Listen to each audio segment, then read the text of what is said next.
This program features live coverage of an African safari and may include animal kills and carcasses. Viewer discretion is advised.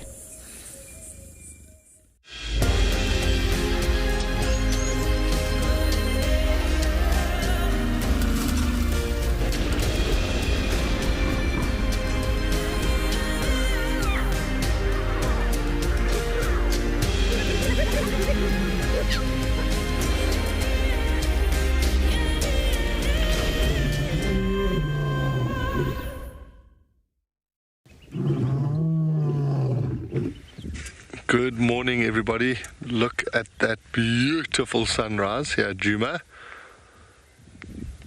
It is really, really beautiful. We're here on quarantine. Good morning. My name is John T. We've got Darren on the camera, and we are going to be having a great time this morning exploring Djuma and seeing what we can find. We have Tristan with us this morning, and Trico is joining us from Ngala. It's going to be the three of us dominating this morning. While we're on drive, please remember we are live, so we'd love receiving your questions and comments. Use the hashtag WildEarth on Twitter, at FC on YouTube, and if you're under the age of 18, pop us a mail on kids questions at wildearth.tv. You can register on the WildEarth website. Head over to the live safari page and you can submit your questions there. So there was a report from the dam cam of a leopard moving across the dam wall at about 1 o'clock this morning.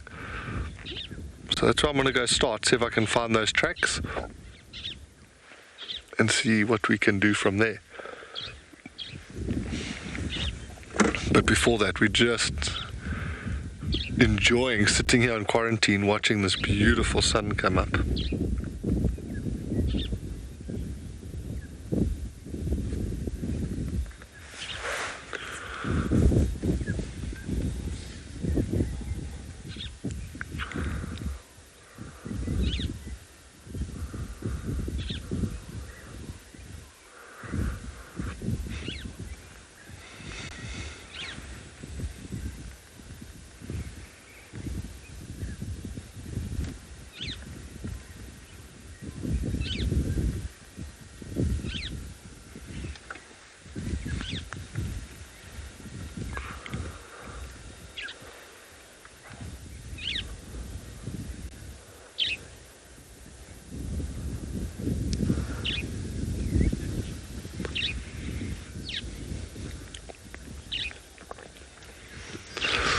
No, you are so right.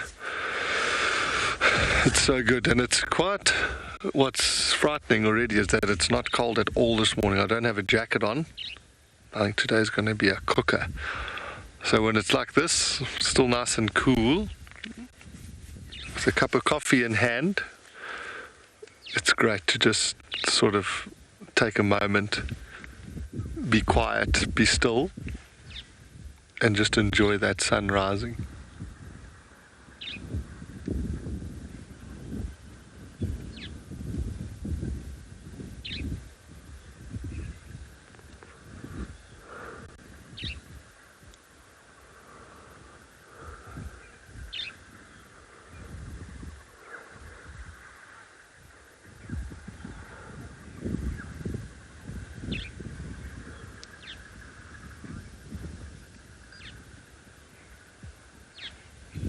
While we keep enjoying this, you can have a look at the weather at the different locations this morning.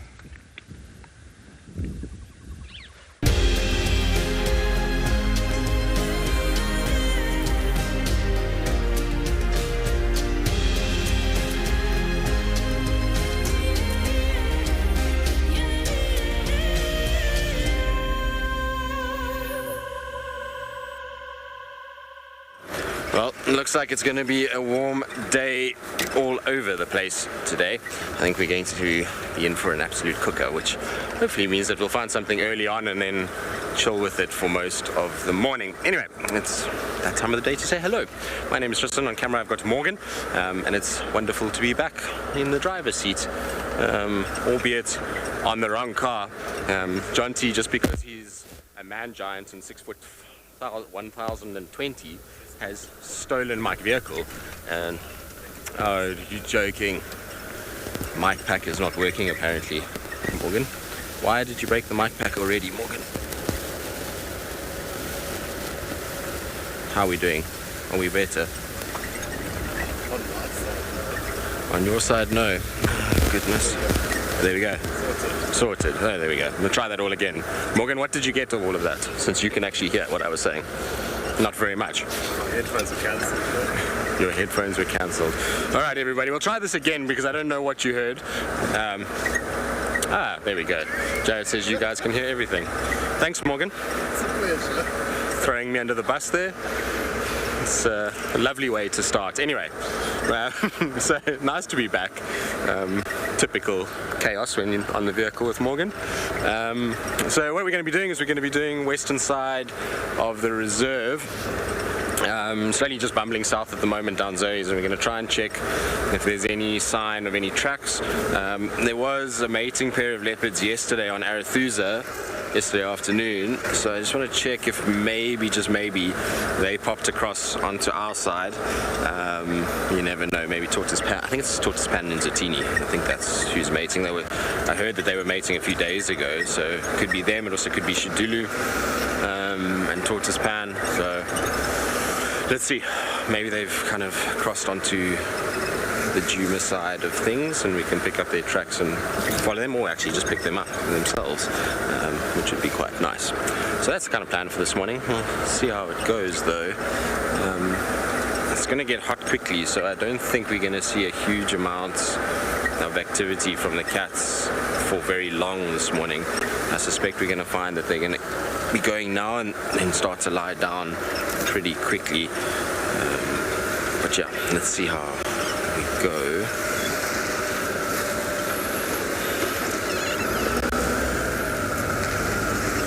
But as I was saying, I'm not stoked with John T. He's taken my car, and that means that I'm now driving Wendy for the first time in probably a year and a half. And yes, Wendy is not in her best shape. There's currently no power steering on this vehicle, which means that turning is a lot harder than it looks. So you'll have to forgive me if we miss a turn in the road. Hopefully we don't find wild dogs, Morgan. That will be very unfortunate. Trying to follow dogs with this car will be quite something, I think. No, it won't be as fun as one would think. Carpenter, no. So no news of Tingana, unfortunately. I'm hoping that something will come up soon, but the last time he was seen was down in Mala Mala, and that's what, 2.5, 3 weeks now. So yeah, not ideal that no one's heard, but it's possible that he's just gone somewhere where no one's managed to pick him up. It didn't look like he was in bad condition when he was at Mala Mala, so I don't think it's that he's kind of died of old age in that space of time. It would take a little bit longer than that. Maybe he's crossed into Kruger and is milling about there. I don't know. I'm not sure what his direction was at Mala Mala and which way he was going from that civet kill that he had. But yeah, no news on him. I haven't heard anyone's kind of finding him or seeing him, which is not ideal. I mean, the reality is at some point in the near future that he's going to disappear. Given his age and the number of male leopards in this area, it was only kind of a matter of time before he started to drift and go other places. So, you know, his movement to Mala Mala is not unusual for an older male leopard, but it'd be nice just to get another update or even another view of him. I'll be sad that if I don't get to see him one more time. You know, I've said it before, and I think I said it the last time that I saw him on WildEarth, is that, you know, every sighting of him at the moment, it could potentially be the last one. So you've got to appreciate them as much as you can. So yeah, I hope that there's one more. It would be good to spend some time with him one last time. It's been a long time. For those of you that don't know, the first time we started seeing Tingana in this area was in 2011. We used to see him at Elephant Plains Airstrip, Simambili, then down into kind of Arethusa Private, and you'd cross into Ottawa. So basically it was kind of where Hosana is now, similar territory to what Hosana holds at the moment. And then he pushed further to the east, and then obviously eventually became this cat that everybody knows around this section. So yeah, hopefully he'll come back for one last visit, or maybe many visits. We'll just have to wait and see.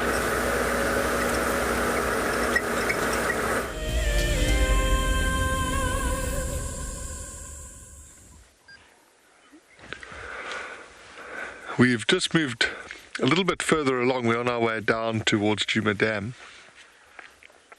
but are just loving the sunrise still, with the silhouette of the trees and the sound of the birds calling.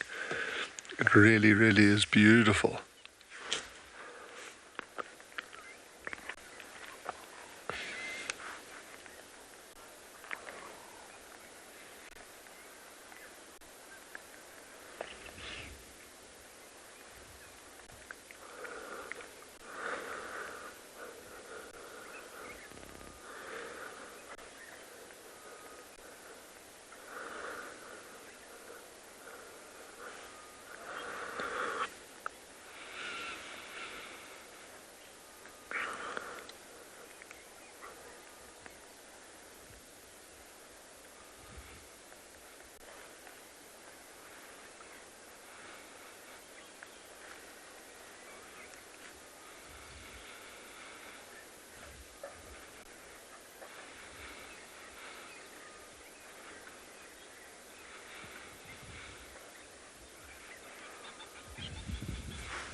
Good morning, everybody, and welcome to and Beyond in Ngala. So we're basically just sitting here enjoying that bit of the sun coming up. It's getting nice and warm. My name is Trick, and behind the camera I have Johan with me, doing a fantastic job this morning. So the plan for the morning, we're gonna head north and then move towards close to camp. Actually, this morning we had a leopard rasping in and around camp, so it'll be quite nice to try to find signs of these animals. All right, let's move. Let's try to see if maybe we can get the tracks. And actually, earlier on when it was calling, at first I thought, boy, it sounded like it was right inside the camp. So we're just gonna drive around in that area and have a look and see maybe the tracks are there. We're about maybe 5 minutes to that area where we last headed.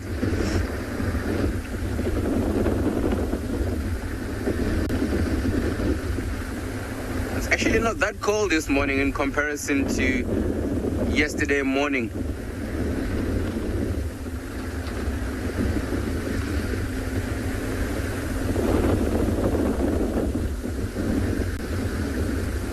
So it looks like it is going to be another scorcher today. It's gonna be very warm. There's some nice blue skies at the moment.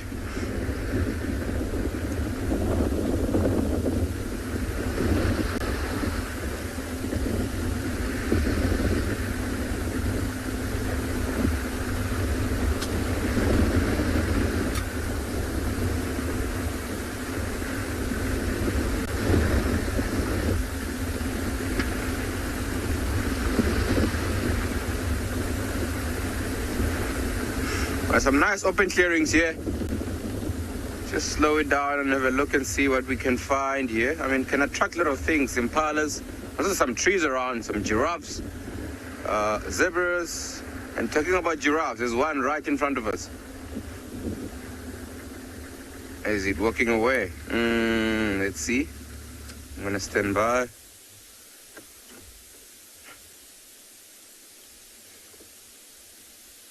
Let's see, it's just right behind the bushes there. Just wanna see if maybe it's gonna come out.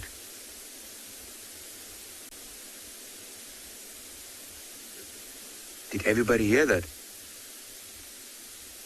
There's a barking sound.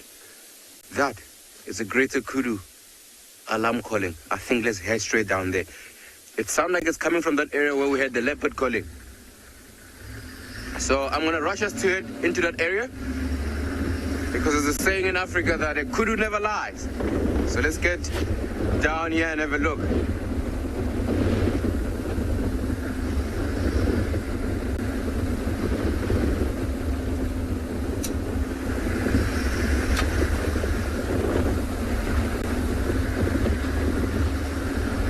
So as soon as we're a little bit closer to that area, I will stop and turn off the engines. We'll listen again. Jerome, I believe your question is, do we often see leopards on Ngala? Yes, there is plenty of leopards here. But the thing is, majority of our leopards are unrelaxed. So immediately when they see, these vehicles, or if, they hear sounds or whatever, they tend to get away as quick as they can. But we do have some that are very relaxed, that don't even mind, people sounds or vehicles moving around. They're very relaxed because they're used to them.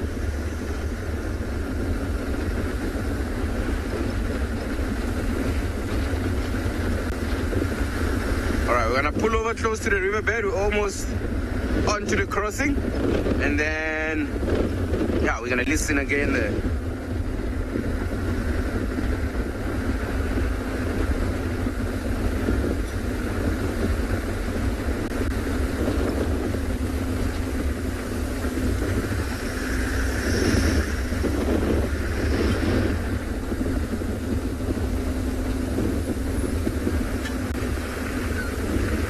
Alex, a very good question there. How can I tell where the sound is coming from? Alex, you cannot pinpoint exactly, the area, but you can tell sort of like the general area where the sound is coming from, because we were further a little bit south, and we could hear that it sounded like it's coming from the north. So we can't tell the exact location, but we can actually tell the general direction. So I'm just going to turn off the engine, which is what I'm doing now. Like, you have to turn off the engine and listen again. Even though it sounds north, you'll find that maybe it might be coming from sort of north and west, or north and east. So it's good to just turn off the engine and listen again.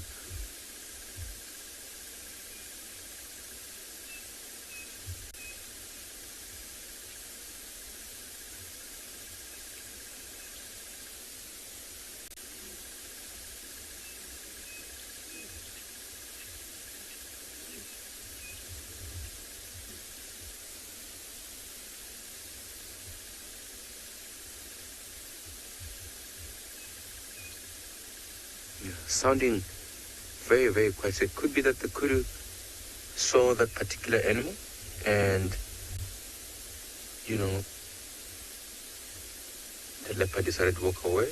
Also, it could not be a leopard, it could be a lion.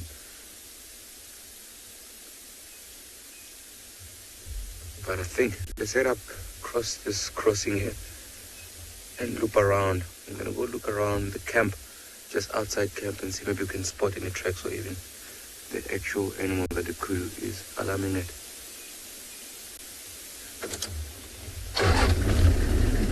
All right, let's try.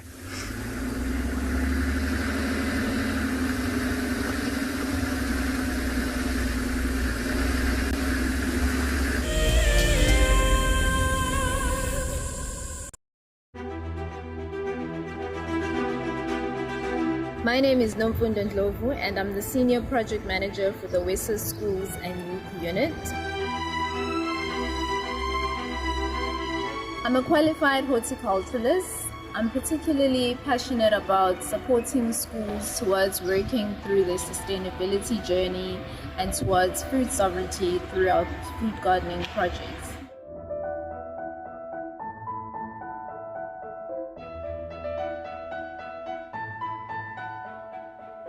A typical day in my work involves me overseeing our national projects and creating an enabling environment for schools to thrive and succeed in working towards self-reliance and sustainability, and really ensuring that no school gets left behind.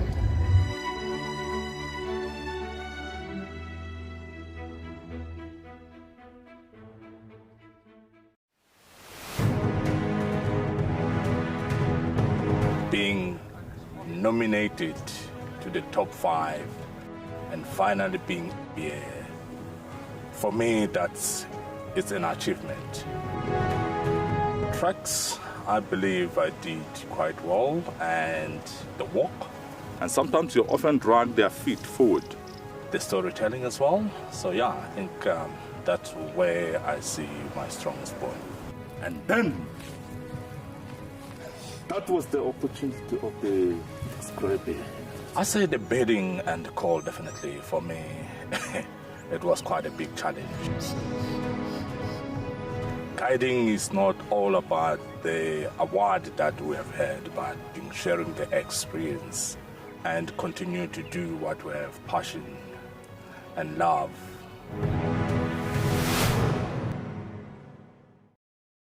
Something very, very interesting. I didn't plan this, but this is a scene rarely seen. This is what we call a journey of giraffe. So beautiful.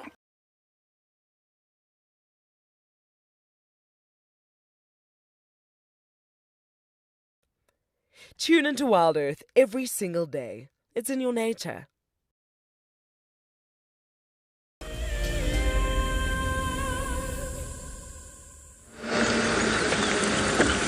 Welcome back, everybody. So we're just following up. There was reports from the dam cam of a leopard walking across the dam at about 1 o'clock this morning. I think that was the time. And the dam wall is to our left now. So his tracks are on the wall, but we can't see them on the road. So I'm just coming to check if they come down into this sort of drainage line. I'd love to just see another track down here to sort of, you know, get a proper indication of where this leopard's gone.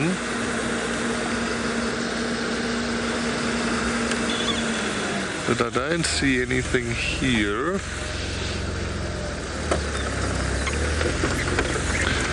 It's just worth a little check on the off chance that maybe it was lying down here, but obviously 1 o'clock, that's a long time ago. I'm sure the leopards moved a bit further off than that.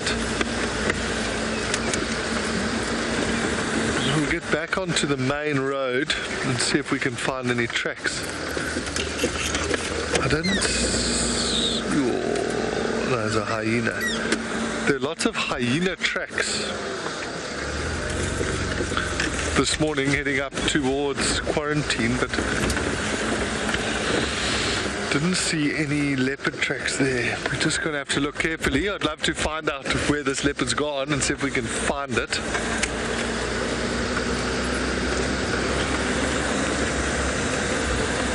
Oh, a little steenbok just ran out of the way.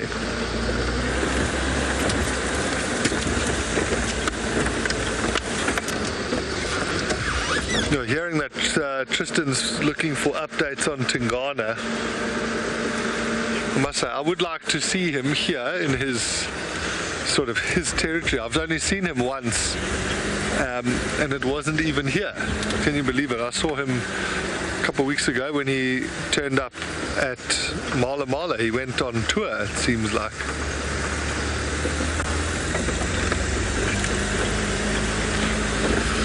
There's no tracks here, but I think this leopard's probably moved. This is the Mlawati that's down to our left, that drainage line. I think we will do a couple of, there's a few crossing points. We'll go in and out and check that this leopard hasn't walked in there.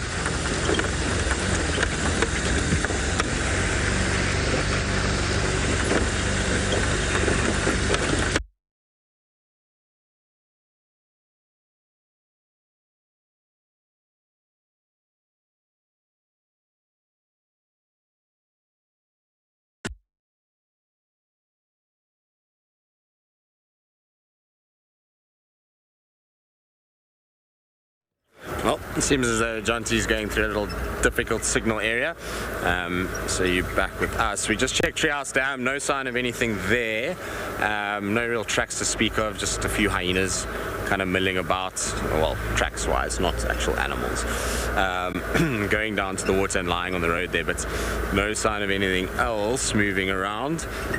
So what we're doing now is just heading towards Shabamu, then Shabamu, Gari Main, Triple M North, all the way to the north. Just check what's happening. It's been super interesting to see how the dynamics of the leopards in Djuma have changed quite a lot. I've just spent 8 days at Tumbeta with guests, and we had very few signs or even sightings of leopard on Djuma. In fact, I think I only saw 2 leopards on Djuma itself. Everything else was Buffelshoek, Torchwood, and I wonder if it's just not kind of, we're obviously in a phase where things are changing and adapting with all these males around. So if you kind of think about it, for a female right now to raise any sort of cubs in this area is going to be very difficult. When you look at what's going on at the moment, especially in the north with males, these poor girls are going to have the toughest time to be able to raise their cubs. When we were here now, we saw 4 different male leopards just on Buffelshoek alone. So we had a crazy sighting of a kill in an area called Sussens Dam, and Shasha had made a kill up there, so he was all the way up north in Buffelshoek, which was very unusual for him. He's never been there, as far as we know. And anyway, sorry, I was just looking at track. Then a male from the Timbavati that's being seen quite regularly now on Buffelshoek, he came in and stole it and pushed Shasha off, and then Nhlangula arrived as well. So, that was those 3. Then you had Tabangumi up there, and then there's another male as well, a slightly older individual that's moving around. So I think what that's doing, and then you throw in Tortoispan to the west here, Mulawati, what it's doing is it's making all the females kind of move and try and settle where there's a more settled male. So if you look at like even Kalamba's movements these days, while Djuma is still core for her, because of the fact that she's now pregnant, well, it looks like she's pregnant and going to give birth any second now,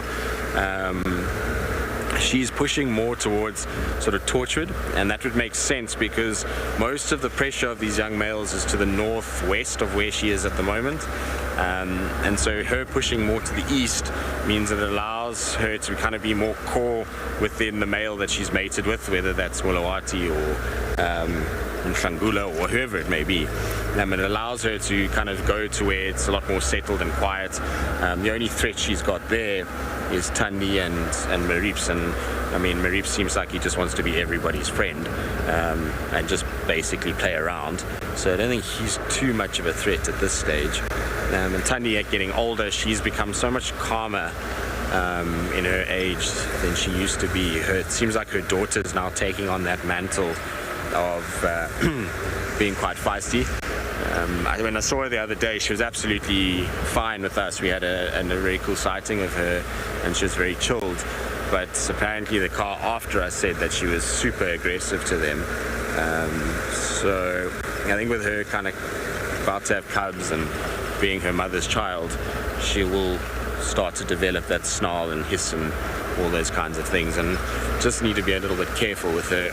I think we'll try and kind of not pressurize her too much. No, don't run. It was wishful thinking, Morgan, but I felt like you hadn't done anything this morning, so I'll give you a challenge of trying to follow a duiker. Did you get it? No, you didn't get it. Don't worry. You did, but it was very... Yeah, well, that's okay. As long as it was there, Morgan. You know, you can sell it as you got it. Typical behavior of a duiker, standing still, and then as soon as you stop, runs off. That's what they do. But what was I saying? Yeah, so we're just going to have to be careful with Lala. I think we're just going to have to give her a little bit of space. You know, her first round of having cubs wasn't very successful, and so the last thing we want is for her to feel like we're pressurizing her and tracking her and those kind of things. And I think that's partially why everyone's not really on her tail all the time. I think everyone's just trying to give her a bit of space at this stage to do what she needs to do. All right, onwards we go down Gowrie Main and we'll turn Triple M. Hopefully at some point we'll pick up a track to follow. Calling all WildEarth explorers. We have a new and frankly awesome travel prize for you to win. andBeyond Phinda Private Game Reserve encompasses an impressive 28,000 hectares of protected wildlife land in KwaZulu-Natal, South Africa. As you have seen on WildEarth, andBeyond Phinda showcases one of the continent's finest game viewing experiences and is well known for close-up sightings of the elegant yet elusive cheetah as well as the rare black rhino. Sign up to be a WildEarth explorer before the 16th of September and you and a friend could be heading to the magnificent Phinda Mountain Lodge, where you will spend 3 nights escaping the real world at this ultimate safari location. WildEarth explorers, it's in your nature.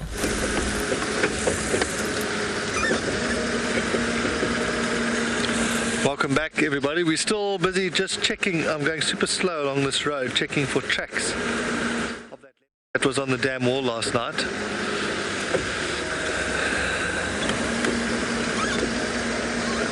And you were watching that promo clip of Phinda. It really is a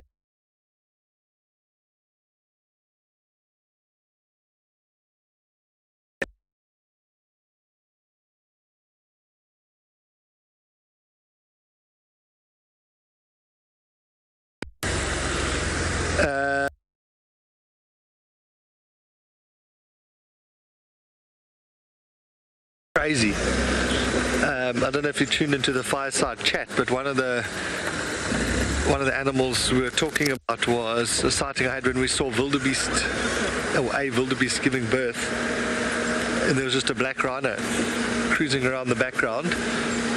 It actually came and smelt the wildebeest calf as it came out, which is pretty crazy. What is this here?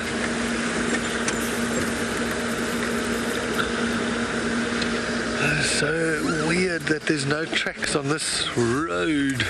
What's making me think is this leopard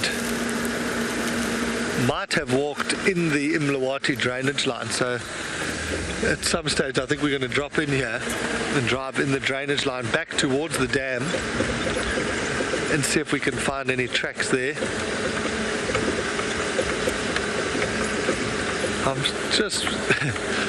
Darren must be feeling like we're driving Miss Daisy. I'm going so slowly, and I've been going so slowly for the last 10 minutes, just so that we can check this road very, very carefully.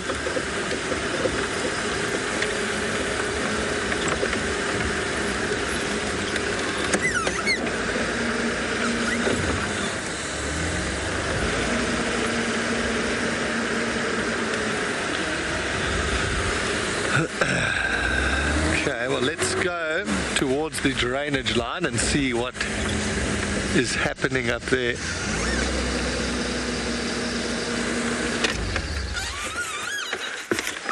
Benson, you can, if you look at the track, the male track typically seems a bit more, it's a bit more rounder, and the track is much wider.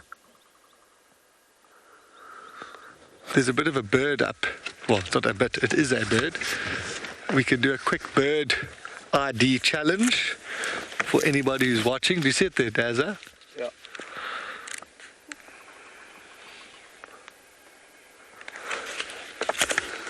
Oh, that one branch is in the most horrific place.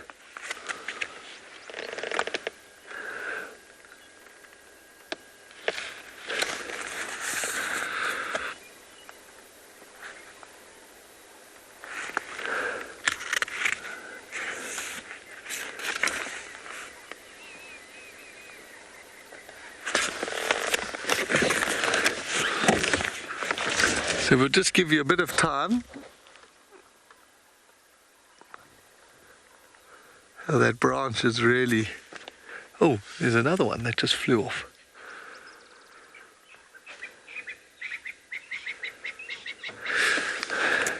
While we wait for answers, I'll just go back to the leopard track. You can definitely tell the difference between male and female. Sometimes you can get a little bit caught if it's a young male. But there's a few things you can have a look at with the track. Typically the male track will be wider, much wider than the female. And if you use a piece of grass or something to measure the width of the track at the back pad, that will generally reach midway or longer on the front toe. If you sort of... I'll keep still. Sorry, Dazza.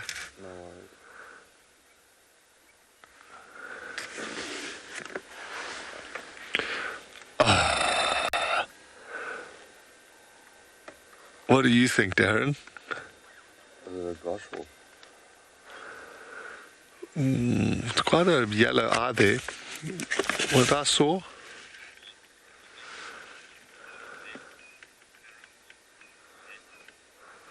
Yeah, Lynn, I think you are on the money there with the little sparrowhawk. I was hoping it would land somewhere in the open there. But that is what it looked like. Excuse me. That definitely looked like a little sparrowhawk. It would have been nice to see it from the front. Just to see that sort of barring in that on the chest. While we go down into the Mlawati, you're going to head to Trico, who's doing some bit of tracking.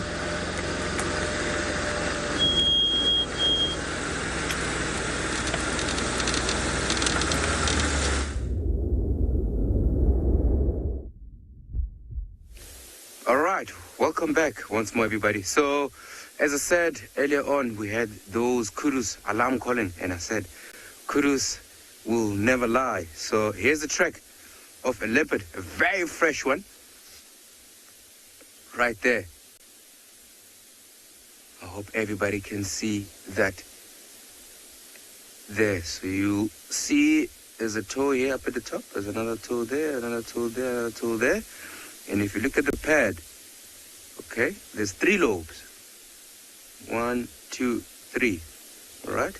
And the actual size of this track, you know, it's actually a very big track, which, you know, obviously takes us to male leopard rather than a female leopard. If this was a female leopard, it would be much more small and triangular. And this leopard is heading into that direction. So I'm going to try to see if we can track him down and see if we can find him. All right.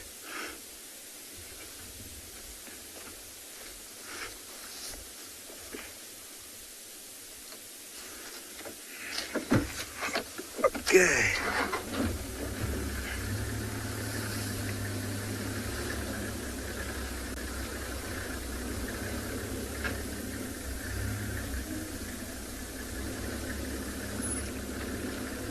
So he was rasping a lot. I think we had him rasp like 3 times in a row.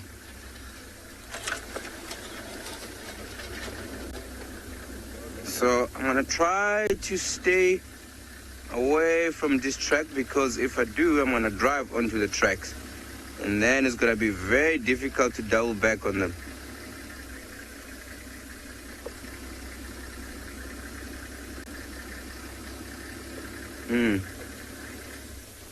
Looks like he has changed direction.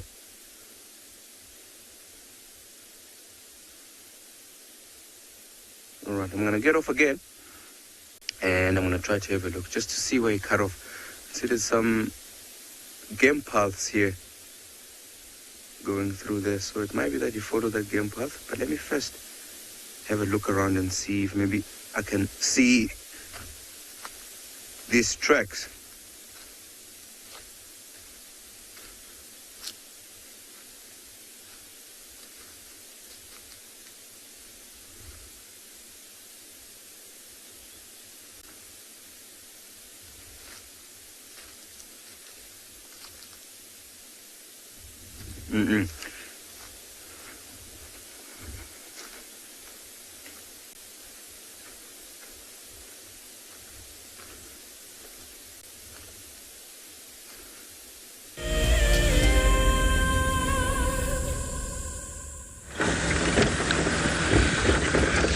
Hello, welcome back.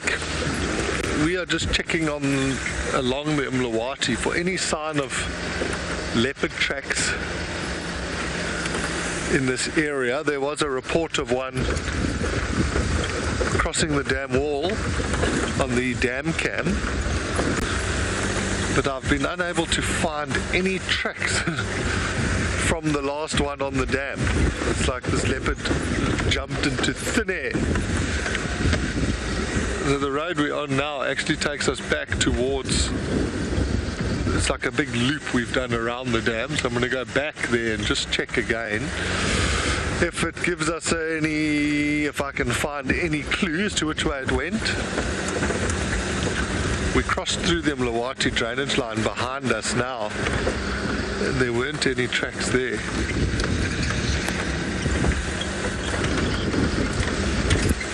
It's like solving a puzzle piece, finding the missing puzzle piece.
Still no luck for us yet with tracks or anything like that. We're just checking slowly on Triple M. The last updates I got now, and it was Inzatini and Tortoise Pan that were mating on Arathusa yesterday. General direction was towards Triple M, but I don't find any tracks crossing yet. A nice thing mating, they had a number of tracks. The female kind of overtakes the male and back and forth towards him and tries to rub her sort of tail in his face. Often leaves a number of tracks on the road, so we should have picked them up pretty easy, or should pick them up if they do cross pretty easily, but I don't know if they will. I have a feeling she's going to turn and head more south again, and drag him with her if she's in kind of proper estrus. But they've been mating for a couple of days now, so it's also possible that they've now split and gone back to normal, in which case I'm pretty sure Tortoise Pan is going to go on a big territorial loop to go and mark territory, which is not bad for us. He does cross where I am now and then north of us into Djuma lately. He doesn't come far in, but he has been spending a bit of time on our side. So just want to check all the way through to the gate. Basically, there isn't any sign of him making an appearance. If there's nothing for either of them, then I don't know, we'll rethink what we're going to do. It'd be nice just to get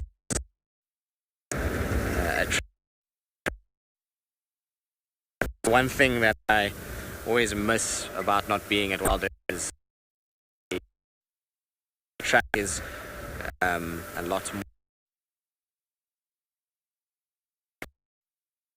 guiding, because you generally so don't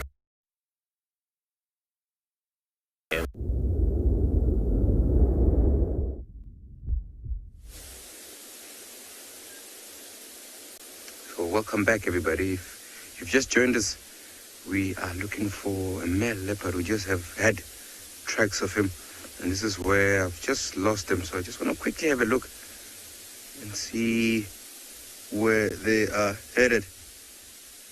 It also looks like there's quite a few baboon tracks as well on the ground. And these tracks earlier on when I had them, looks like this leopard is walking actually on top of the baboon tracks. So it could be that the leopard was trailing the baboons.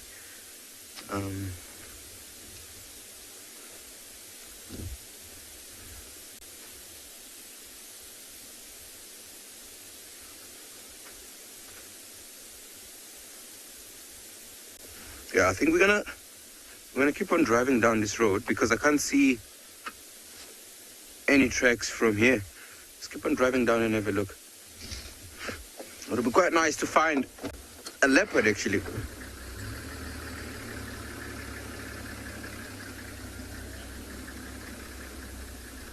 All right, I think while we still continue looking for this animal, I'm going to send you over to Tristan.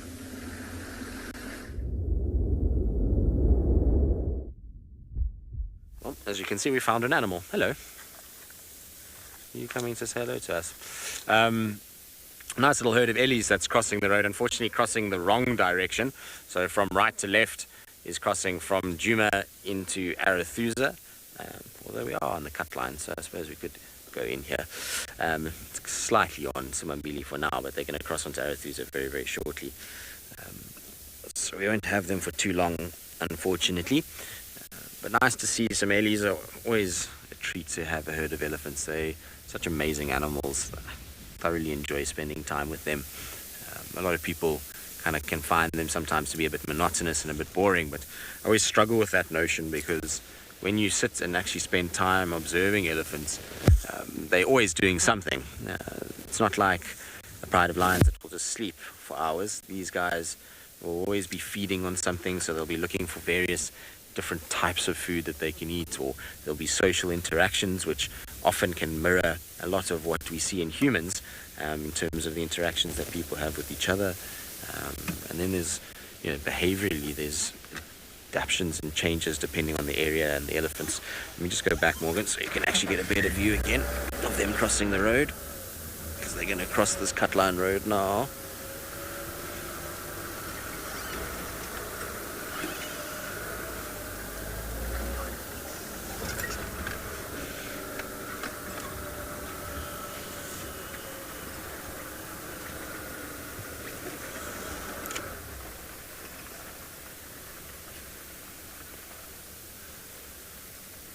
Mr. Wild, you're asking about Fang and her herd. So no, I haven't heard anything on them in a while. The last time I heard about them was in July. The herd was on Singita, and then they were hanging around the Sand River at that point. So I'm sure she's down that side somewhere. That herd often likes to hang around in the winter months on the river system. So they go down to the main river and sort of spend their time going up and down there. And then we'll find them kind of passing through Djuma at times. But she hasn't been seen on Djuma that regularly in the last couple of years. It seems like she keeps cutting more towards sort of Torchwood and then goes into Buffelshoek from there, rather than coming through quarantine and the main dam area. For those of you that don't know who Fang is a big female elephant. She's got a very unique tusk.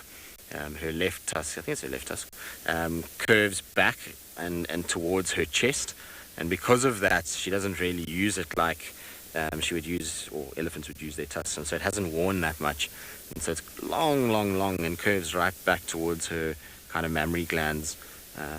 So it's very, very diagnostic feature, and you can kind of pick her up. And she became quite well known here, not only because of her tusk, but because we had the most crazy sighting of her, where she had a miscarriage, and basically during the afternoon, while she was having this miscarriage, we managed to find her, and she had this, it was just amazing behavior to watch of her kind of lying down and in distress, and then this bull was chasing her around, and she kept kind of moving towards the car, and the bull would chase her around the car, and it was like they just did laps around us.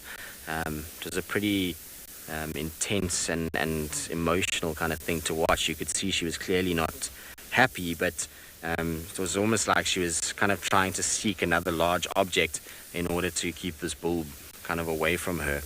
It was a fascinating sighting, and I think kind of endeared her to many people that watched that sighting. So that's why she's got notoriety. It's also because her herd is big. The last time I saw them, there was over 35 of them in that herd, almost 40. And there's another 2 females in there that also have beautiful long tusks. So it's a really nice kind of herd from that point of view. They've got some beautiful individuals, lots of little babies. It's always a pleasure to spend time with that herd. Nonetheless, our herd has decided to take it easy now and not to move too far.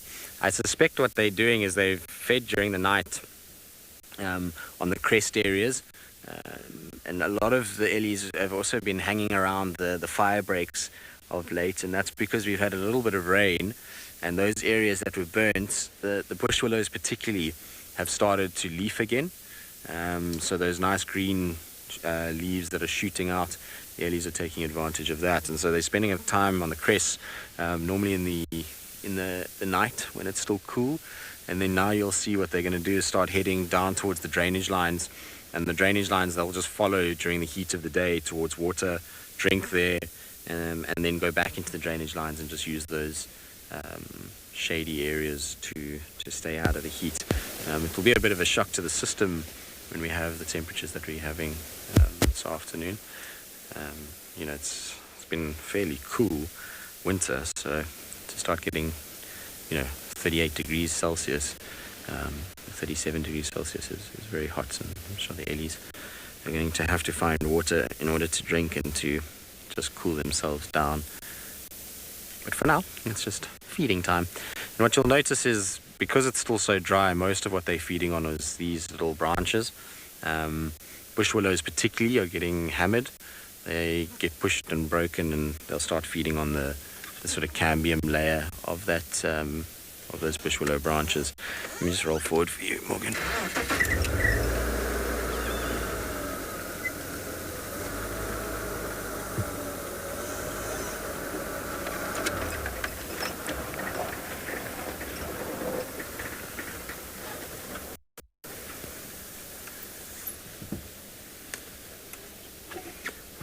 I initially thought it was quite a small group. My head, I'm sorry. Sorry, Morgan. I'll try to be better. I mean, I know you're used to the gold standard of Jonty and Ali, so, I'm sorry that you stuck with me now. Not to discover your heads in the shot again. Oh, my goodness. Sorry. I'll just contort myself. But you should be used to this with Jonty. When you've got the giant on the vehicle, I'm sure his head and limbs are constantly in the frame. Yeah. He's like ribs. His ribs, yeah. His knees. Poor Jonty. I don't know how he actually even fits in these cars. His knees are around his ears when he drives these cars. But anyway, I'm out of the shot now. You'll all be happy to know, and Morgan's now happy once again. He's not going to just hit me on the back of the head. Morgan, you're actually quite polite, I've guided guests a few times that have taken it upon themselves when an animal is about to walk past the car and your head is in the way to just hit you on the head and tell you to move. It's quite inappropriate, but it does happen. Please don't. Morgan, I don't want you to start indulging in that behavior. It certainly will not put me in a good mood. Invariably end up in you having a tough time of it yourself. Anyway, back to the elephants, and hopefully not my cap going into the frame. Alright, we'll sit with these guys for a while to see what happens and see if there's any sign of them kind of coming out into a little bit more of a clearing. In the meantime, I'm hoping that some sort of tracks will magically appear somewhere in this area and we can then follow those and find ourselves a spotty cat.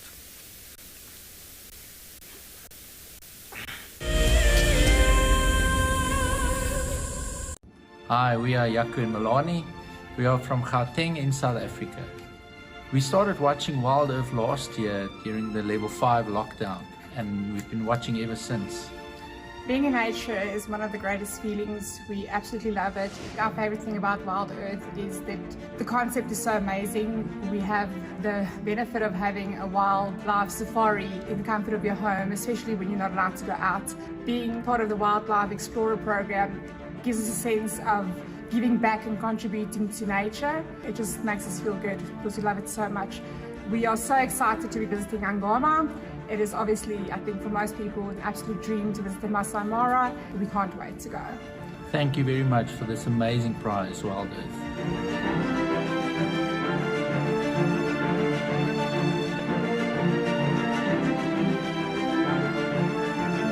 WildEarth Explorers. It's in your nature.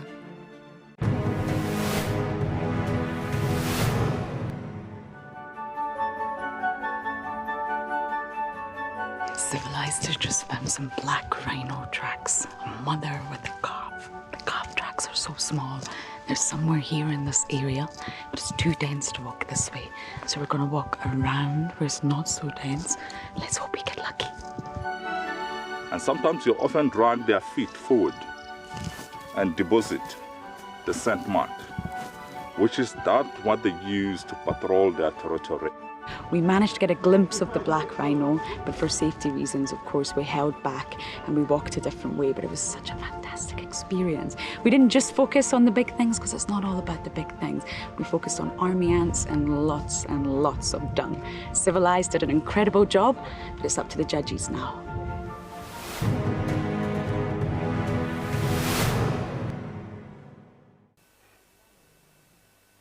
This is a battle of two great carnivores of the African wilderness. Whew. Whoa! You don't want to be under those jaws. Definitely, this round goes to the lion. Look at that. Fantastic. Expect the unexpected here on WildEarth daily.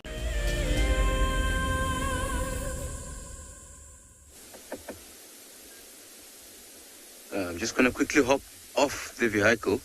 There is some interesting tracks here that I want to quickly have a look and see. It could be that leopard that we are looking for.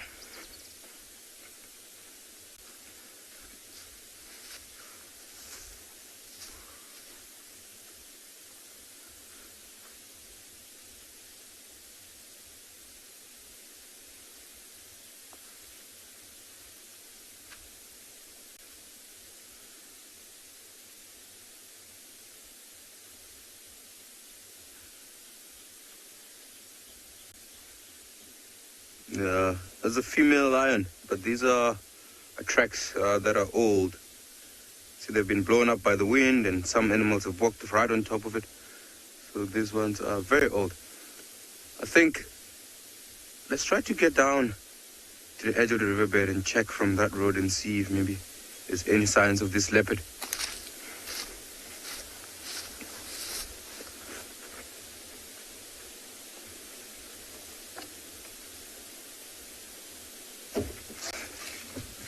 All right.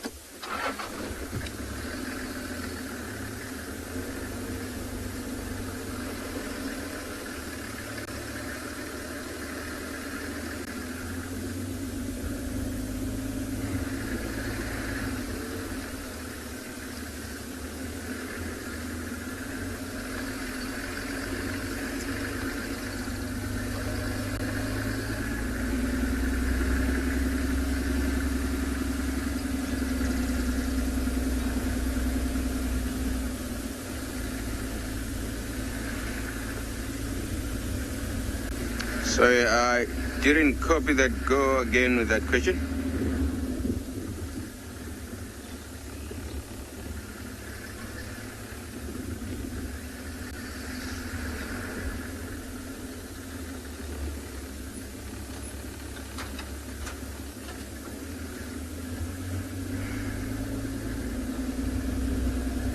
So we're having some technical problems. I seem to not be getting good communication, but as we'd imagine, it's quite hard to film in Africa, so we are experiencing a bit of technical problems, but I'm sure the team will be on top of that in any time soon. All right, there's no signs here. I'm gonna try to get into the riverbed and have a look from here. Because when we had those tracks, looks like they cut through from that side into this block.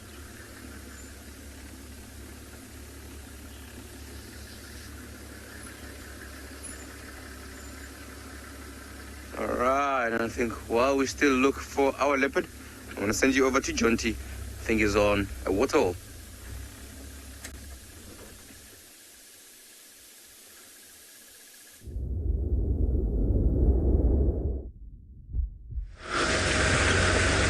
Okay, good luck, Trico. We're just around Twin Dams. Let's go around onto the dam wall. There was just a giraffe. Oh, there it is there. We might see it now as we go on the wall. Because these flies are pretty persistent this morning, trying to get in my nostril. Yeah, giraffe and some impala. That's pretty cool. That's so funny. We're on the dam wall and we're almost eye level with the giraffe.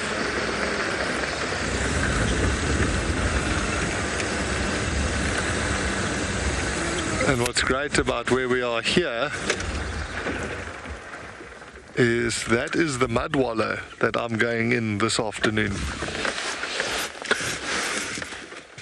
Next to those impala.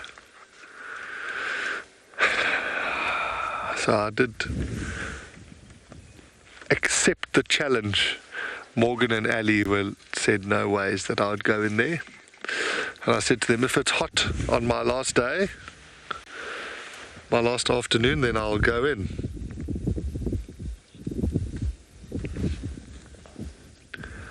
And I will be in there this afternoon, so if you want to see someone rolling in the mud, tune in this afternoon. It's a very cool scene, this, with all these impala and this one giraffe. The stations are located Tortoise Pan on Triple M North. Just static on top of a termite mound inside Samambili. One station unlocked. Ah, that's a cool update. So Tristan has just found a leopard, which is epic, lying on a termite mound. That is the tortoise pan male. That's the one that we were waiting for yesterday that we thought was mating. So I'm sure if Tristan spends a little bit of time there,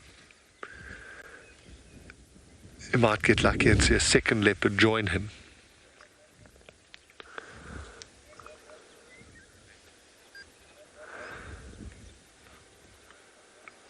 So while we sit here, I think you're going to head off to see what one of the other guides is looking at.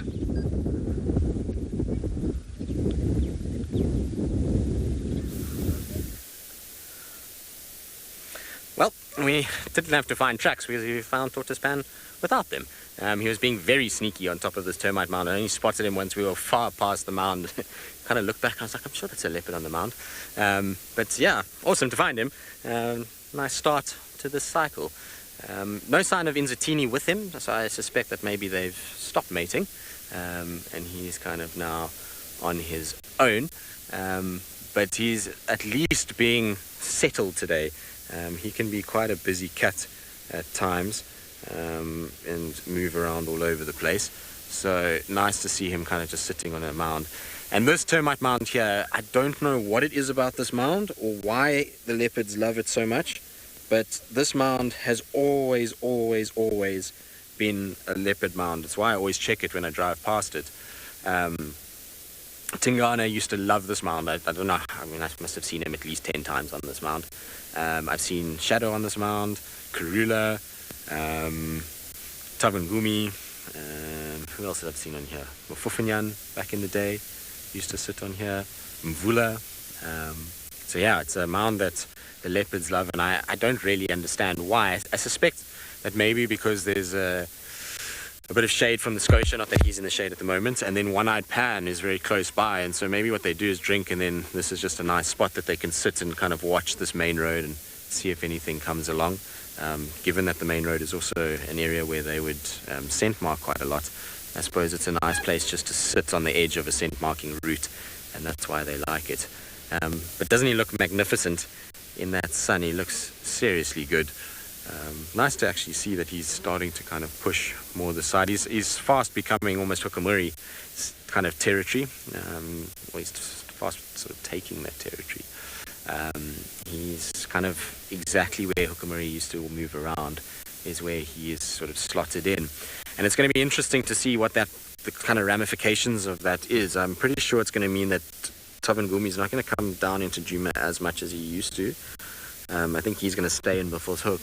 But what it might do is might open the door for Hosana to start pushing more and more east again.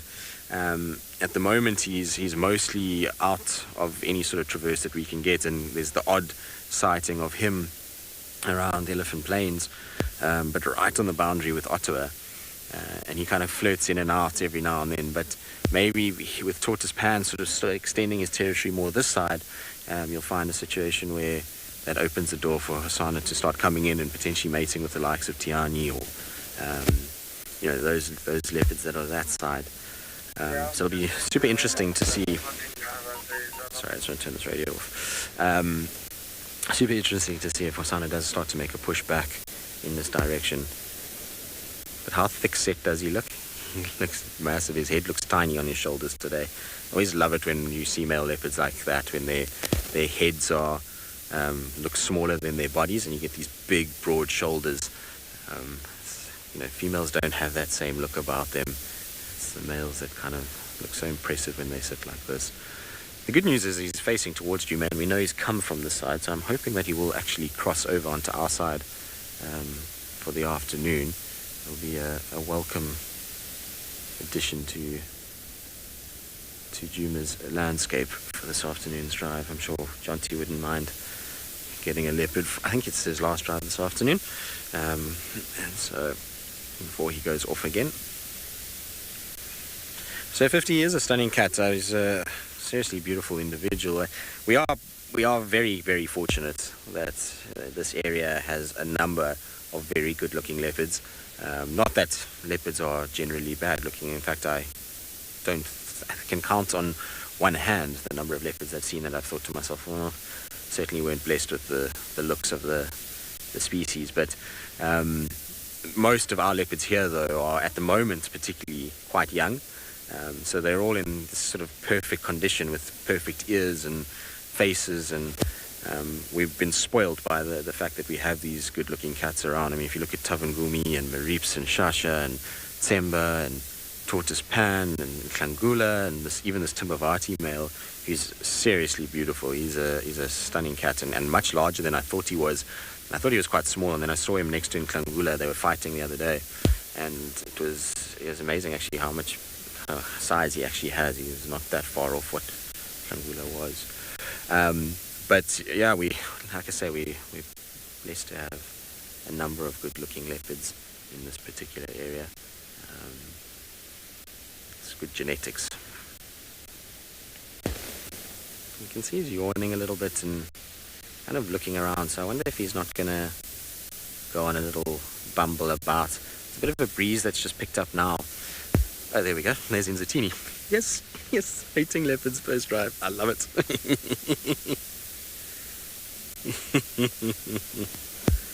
I haven't seen her in ages as well.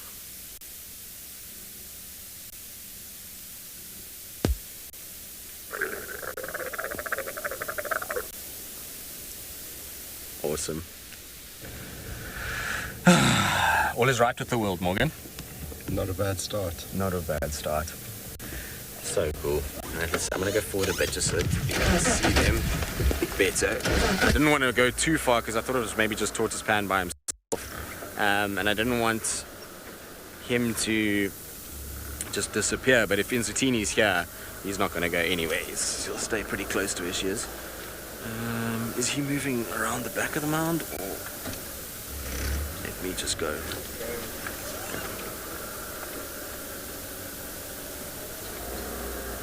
Turn like this. Okay, so she's on top now, just sniffing about.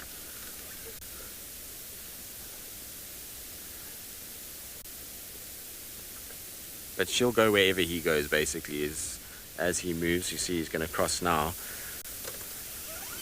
Awesome. All right, let's follow them. You know what's one nice thing about having no power steering, Morgan? Nothing. Exactly. How did you know? A wild guess. Well done. Alright, so they're crossing into Djuma, which is good news. We'll keep up with them. Hopefully they won't take us through too much of a thicket. We'll be able to keep up with them.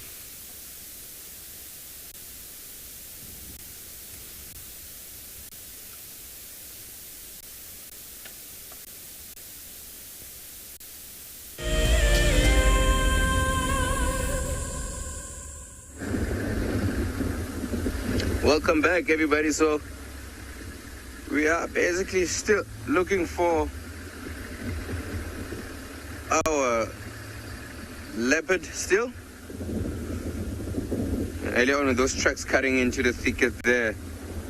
So we want to make sure that we cover these roads, we travel these roads around and see if it didn't cross. If we don't find any tracks along these roads, which means that the leopard is probably still somewhere in the thickets. I mean, it's starting to get warm now. Eventually that leopard needs to lay down and settle down.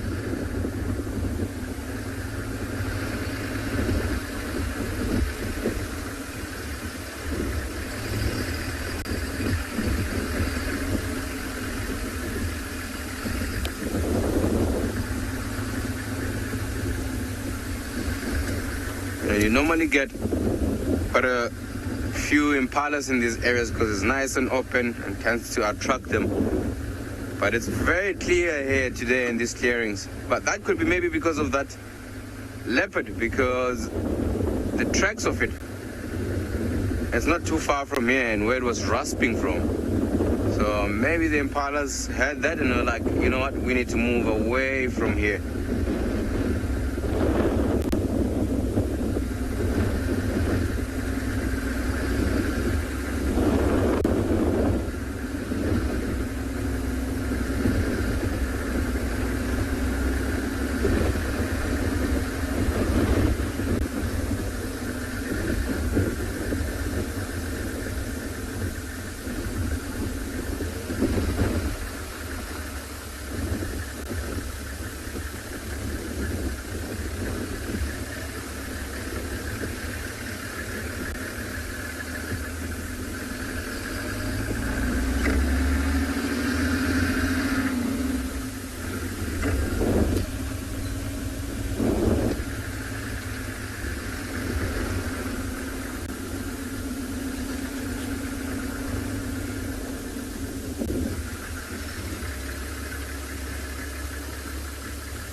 Welcome back to Twin Dams.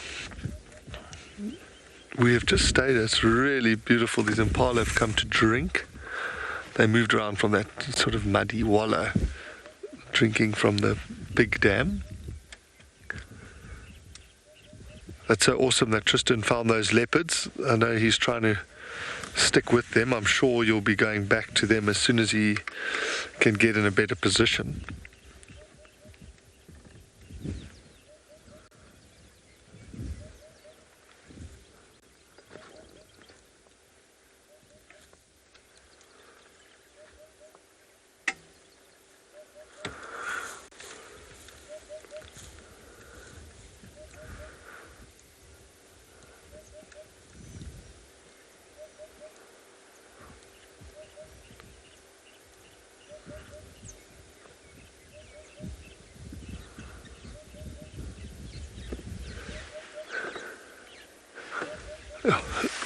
The reflection of that one at the end of the dam now looks epic. Look at that. It was cool. There was a whole bunch of them standing in a row, and their reflection looks so good. There's another one joining that one.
While we keep enjoying this, you're going to head over to Tristan, who's trying to stay with those two leopards.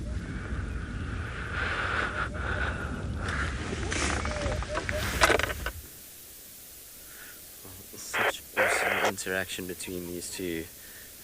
You can see Tortoise Pan is grumbling and groaning at the moment and being a little bit hissy with Intutini. It's just that I think it's getting to that time now where he's getting over it. It's been a few days, like I said. I think they started mating 2 days ago already, maybe even 3. The frequency of mating, I don't know if you can hear them grumbling.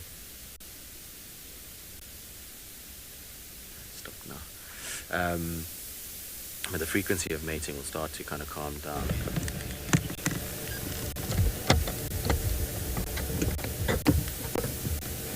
It's gone quiet now, but it's interesting to see how this all works, because we were talking earlier about, you know, her not really coming this way. This is not a territorial area for her. But what we do know with leopards, particularly females, is that territory means nothing when they mate. Look, let's see.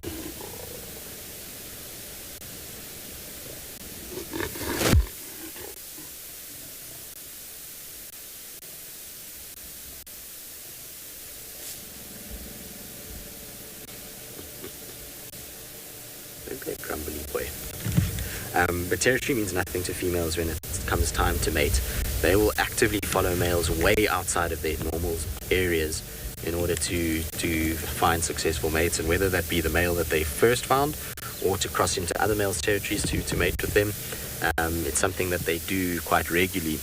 Karula was probably one of the best exponents of it, and it's probably why she was so successful, is that she used to mate with multiple different males way outside of her normal areas. I mean, I remember the one day we had her almost on the Londolozi Singita border, mating with Tingana at one point, and back in the day this was all Mvula, and even Jordan was still around at that time. And so she had crossed basically 3 female territories to get to where she was, just to mate with, in the off chance that Tingana might end up on this side. So it's an incredible thing to watch how females will work out that they need to go and try and mate with as many males, and even outside of their own territories, to ensure that they keep the cubs safe. Don't go in there, rather come up this mound, boy. It's a really tricky area, this. If they go deep into there, we're going to struggle. Look, she's going to come and smell where he was.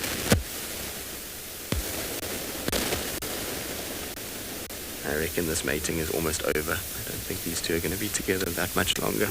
Alright, let's try keep up with them.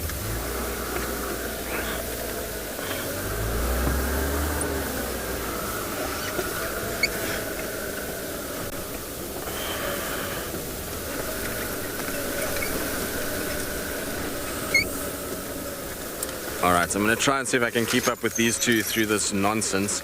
In the meantime, let's send you back across to Jonty, who's still at the waterhole.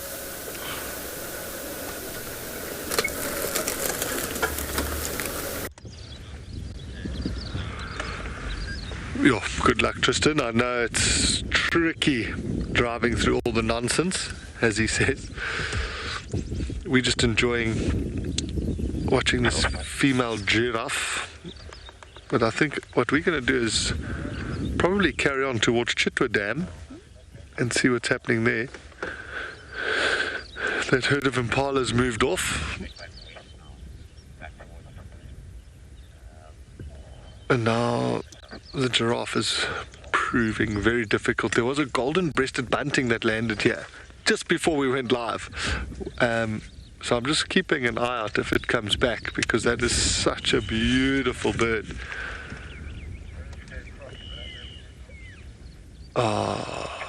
Is that it there? No. So also permanently we're trying to add birds to Darren's bird list. What are you on now? I'll check now. He's over 100 now. Yeah. Like 113. 113. So we're trying to keep his list growing. It is interesting. You normally see male giraffes by themselves, and this is a female giraffe. So I wonder if there's not some more nearby. Normally you'd see females moving in a journey or group.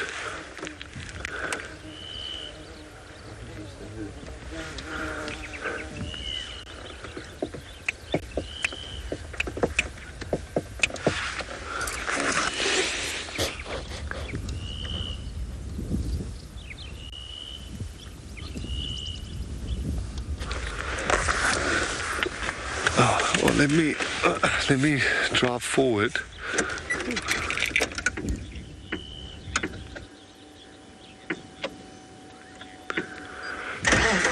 No, you won't see giraffes or impala mud wallowing. Yeah, that's a huge mud wallowing, but they won't. The only time you see impala in mud, it's like it'll be if they're stuck in the mud. And giraffe, no. Giraffe get into that sort of situation. If they sort of slip over in mud like that, they will really struggle to get up. Find them mud wallowing. Phew, but I'm just looking at this mud wallow now as we drive past it. I was hoping for it to be slightly more muddy. It's quite watery. But anyway, I did say I would go in, so stick to my gun.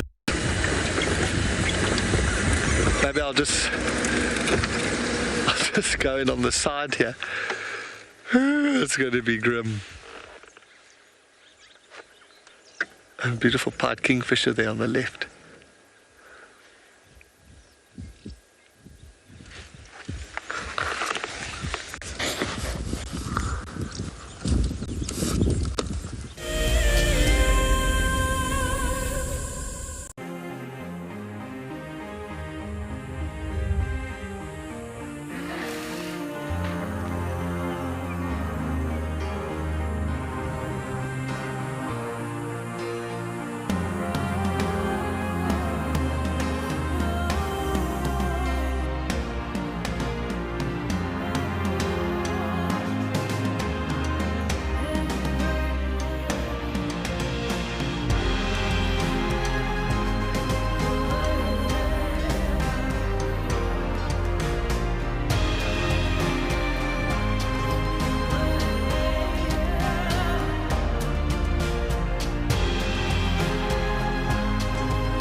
We're in the center of the reserve.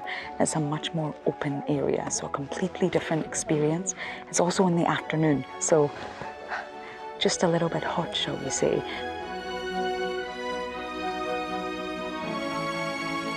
we're following some lion tracks, and then we found the scat of a lion cub. So we didn't see the lions, but we decided to leave the area. It was getting a bit too dense and a bit too thick. So we've come all the way down to the water hole to have a little break, and then we're going to keep walking and see what else we can find. And TJ himself actually reminded us at the start of the walk that when you're on the vehicle, it's all about observing. But when you're on a walk, it's all about immersing yourself in nature, being part of the ecosystem. And that's exactly what happened today.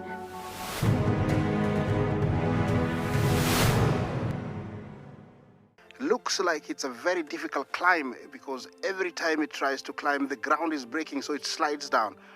But it's the only one. Look at that. That is the call of desperation with the cub. It's like, what are you doing, mommy? Oops! Oof! Expect the unexpected here on WildEarth daily.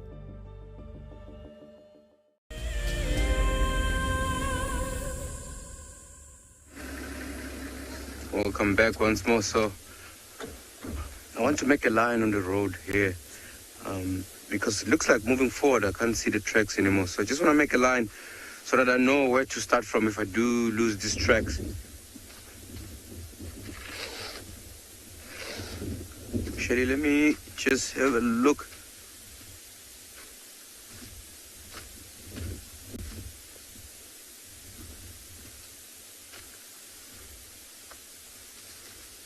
Can you get that, Johan?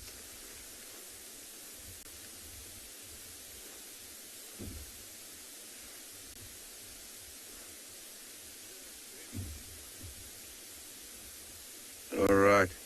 So basically, this is the track that we're following. So this leopard switched. So from that track to this track, and it's still going up. So let's follow.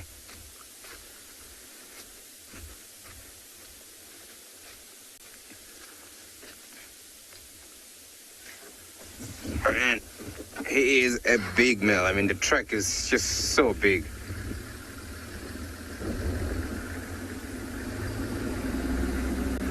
I'm just wondering if it's this one particular big leopard that we have here called Mandlebe. And there is a chance it could be him. It would be quite nice if we can find him. Right, I'm gonna look at the tracks again. Yeah, still heading up.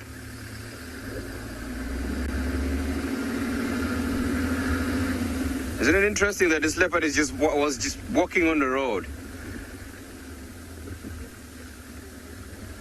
But that is really smart. I mean, walking on the road is better than walking through the bushes where there's ticks and spines and stuff like that. So I think it's best for this leopard to be walking. Let's shift around and have a look here. Looks like I've lost the tracks.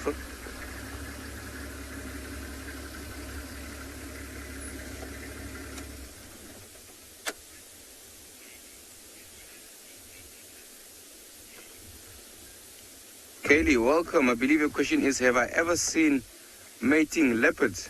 Yes, Kaylee, I have. Multiple of times, actually.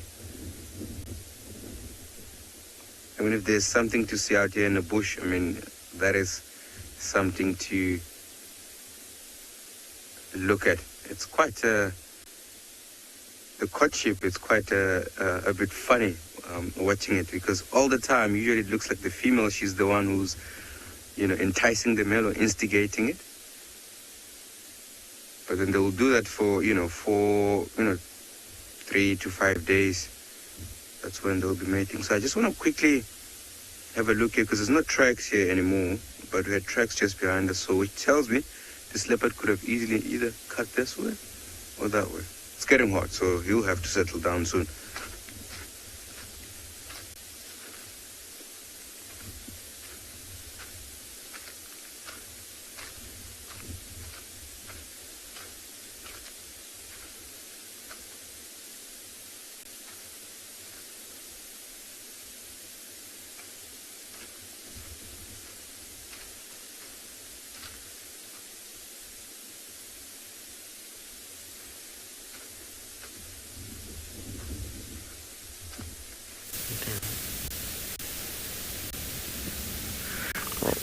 Trico is tracking. We're still with Inzutini and Tortoise Pan.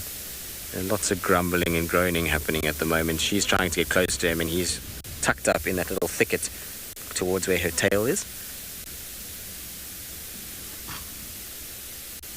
I'm going to keep quiet so you guys can hear the audio. I don't know if you'll pick it up, but lots of grumbles.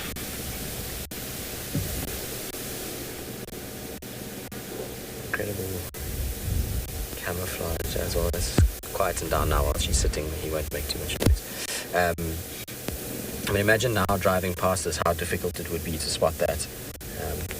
Their camouflage and their rosettes are just perfect for this kind of terrain where you get this sort of dry grass that's got little shadows and highlights.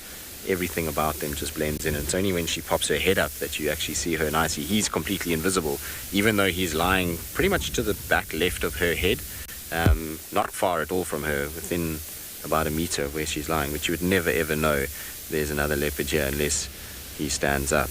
While he's sitting the way he is now, it's near impossible to pick him up. But like I said, I think we're getting to that point now where he's getting over it completely. She's still trying a little bit, but he's getting quite grumpy with her and sort of trying to push her away.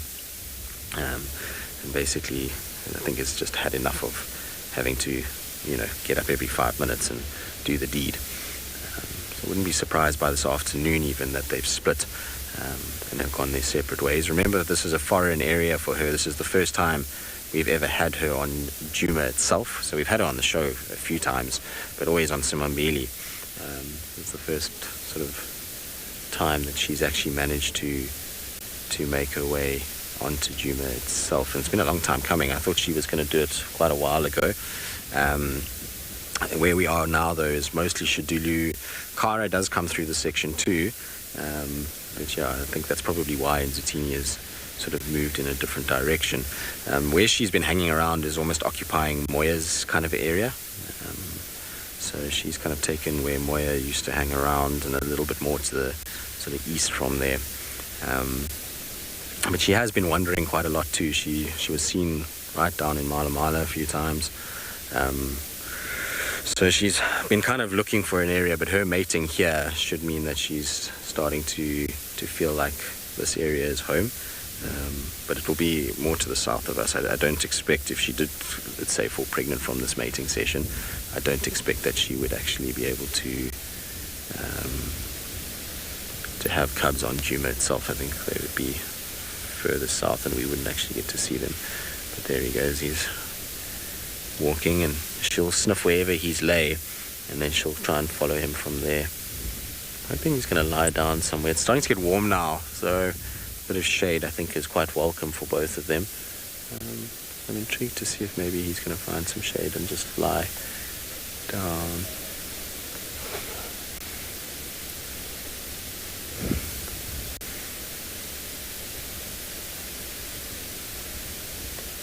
Lucky girl, yep, he is. So he's mated with Tiani, he's mated with Shadulu, Inzutini, I think he's mated with Malcolm Sava as well. I'm sure at some point soon he's going to mate with Kara. So a number of different girls that he has access to at the moment. I'll try and see if I can get through here if I just go straight back. Morgan, are we good there?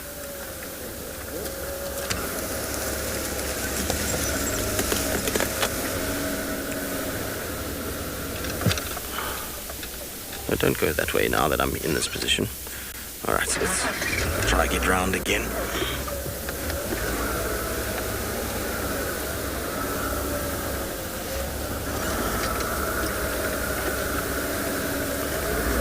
I'm actually going to just stay here because she's right here, so we actually have a view of her, which is fine. I'm sure she'll move now, so I don't think she's going to stay down for too long. If he starts to drift and move away from her, there we go. She's going to be up and moving.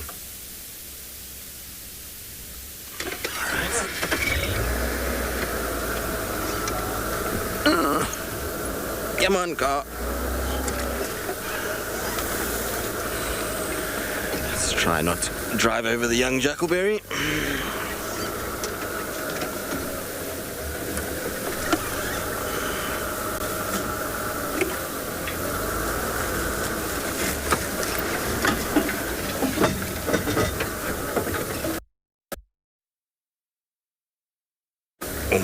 focusing back on.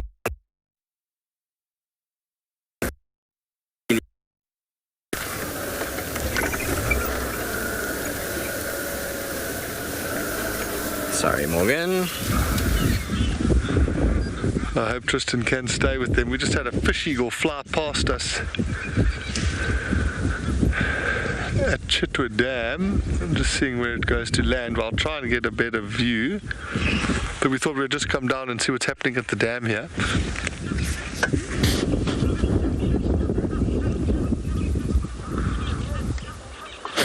Let me go around so you can see, because it's going to be tricky driving into the sun, but hopefully we can just get around a little bit and we might get a really good view of this fish eagle. There was always that chance. As it came in, I thought, no ways, we're going to see it catch something. That would have been ridiculous.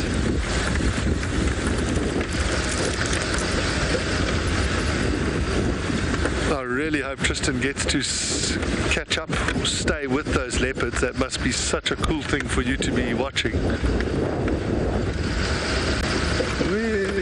Oh, there it is. The old crocodile. I was just always looking for that crocodile. I saw its back. But I want to try and show you this fish eagle. I think it is going to look beautiful up in this tree. Just got to go a little bit more.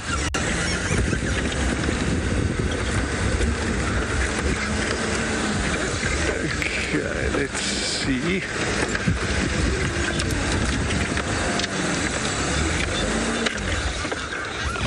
So it is in that tree.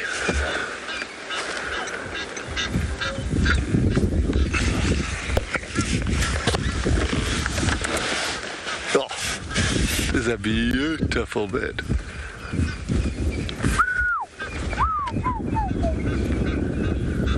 This is really one of the best sounds to hear when you're out on safari, is the call of the African fish eagle.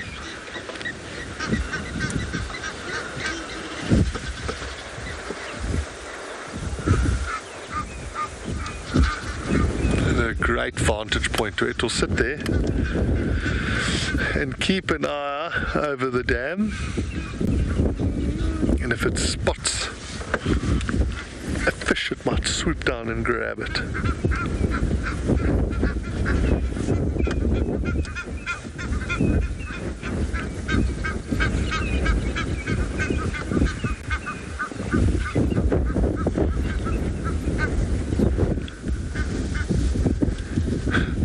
Just listening to the backing track of the Egyptian geese in the background.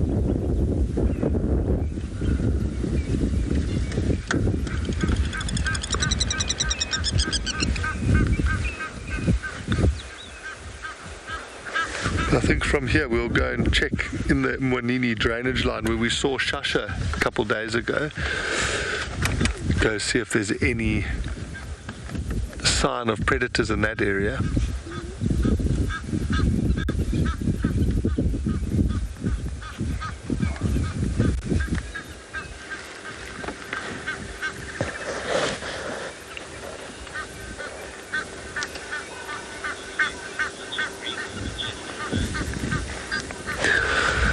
Yeah, everybody who's saying that it's regal and majestic, you are 100% right.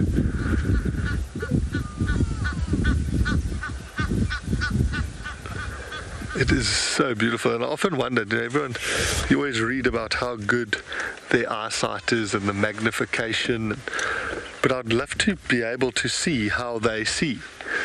They must just see the world in such epic detail.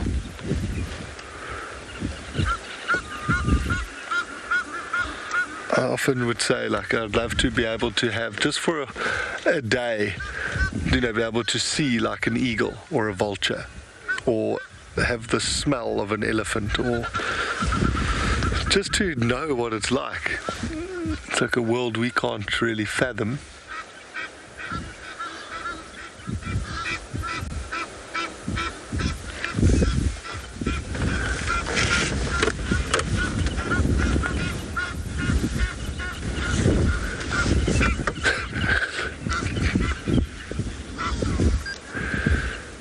We're going to stay with this fish eagle. You can head over to Tristan and see if he's managed to catch up with the leopards.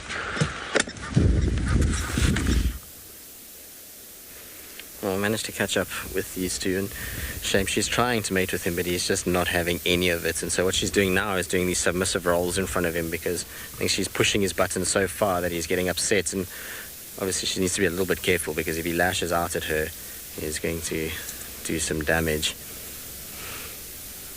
Sorry. Got a scent mark? Hopefully he'll hug the tree. Hug the tree. I love it when they do that. It's my favorite, when they jump up and then they like put their paws up and rub their faces. But yeah, unfortunately where they're going now, soon they're going to cross out of an area that we can follow them. They're heading now towards the cut line of Somamili and Arathusa, going back into Arathusa side, which is kind of where I expected them to go. It was just a brief little loop into Djuma that they did. But nice that we managed to catch them when rather than. Alright, I'm going to try and catch up with them. In the meantime, let's send you back across to John T.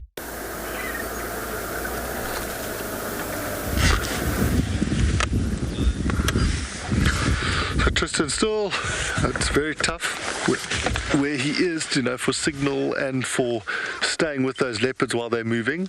But I'm sure our patience will be rewarded. I'm going to carry on, I think. I actually want to just turn around. I saw that crocodile's tail from where we are. So I'm just going to reverse the car and as mental.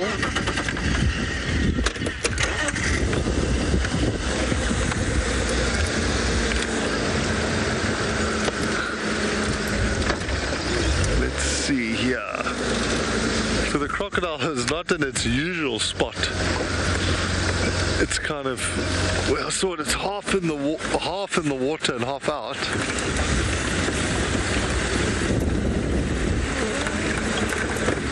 Let's see.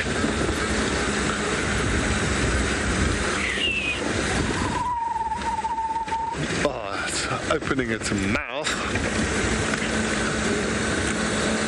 There it is. I mean, a lot of the other animals have been named. Has anyone given this crocodile a name?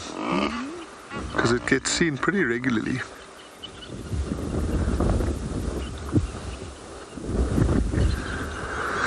So you can see it's obviously already feeling the temperature. It's opening its mouth to try and regulate its temperature. And lying in the water a little bit, it's kind of doing a bit of both. So there's a cold-blooded creature, or the fancy word for it is poikiliothermic, but they have to regulate their core temperature themselves by moving between the water, shade, and the sun. You can imagine what a nightmare that is for us, how our bodies, we're lucky, ours just regulate themselves.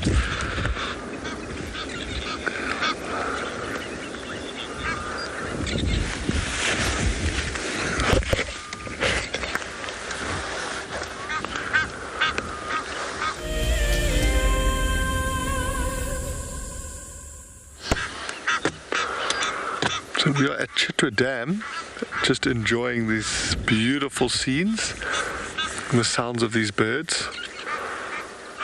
So I'm gonna stop speaking and just enjoy the scenes.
Well, unfortunately,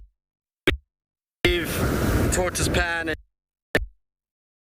Inzatini, they headed straight towards the Arathusa Sumamili cut line and crossed over that way. So it was brief, but it was good. And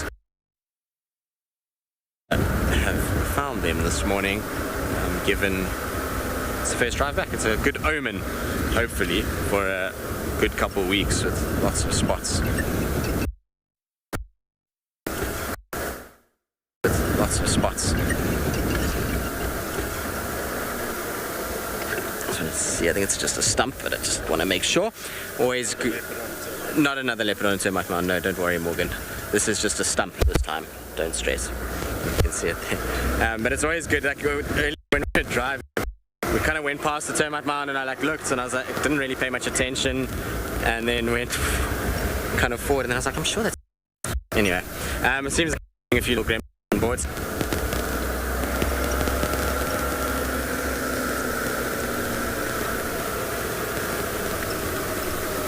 Tracksuit.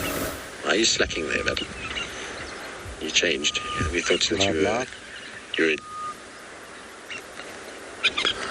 Yeah, there's leopards on that. Plenty. Go ahead. No. Perfect. We are still at Chitwa, at the dam, just enjoying these sights and sounds. Don't know why my radio is not working. I would love to see that fish eagle fly down and catch something. That would really be epic.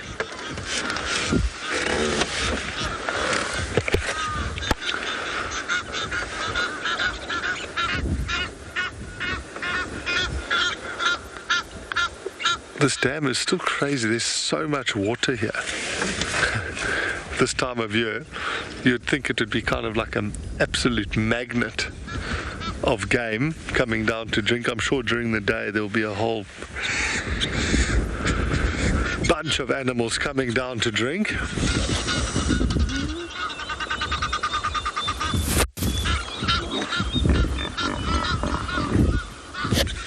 Yo, Darren, I don't know if you can get these, you see on the right here, on the front right, some red-billed buffalo weavers.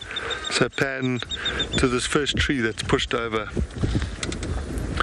They're building a nest there. Yeah, there's a red-billed buffalo weaver adding to its nest there.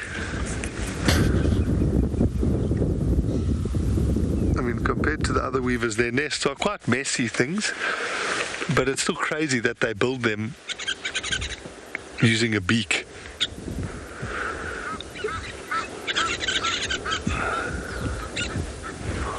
Come on, hop up from behind that branch so you can see what you're doing.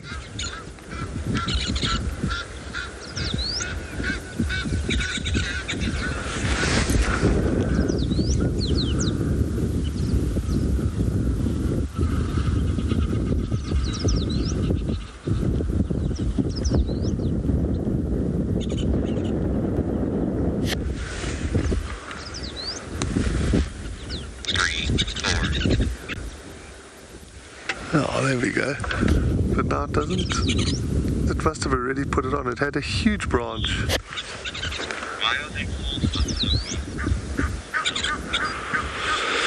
Do you know, I'm not sure. We got asked that the other day. And I'm really not sure why they got the name Buffalo Weaver.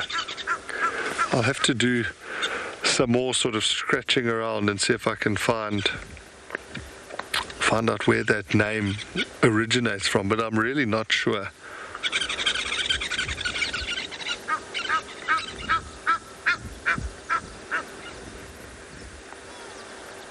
I mean, because you think, well, is it because they're black? But that would be random because there's other black birds, so why would that one get the link to a buffalo?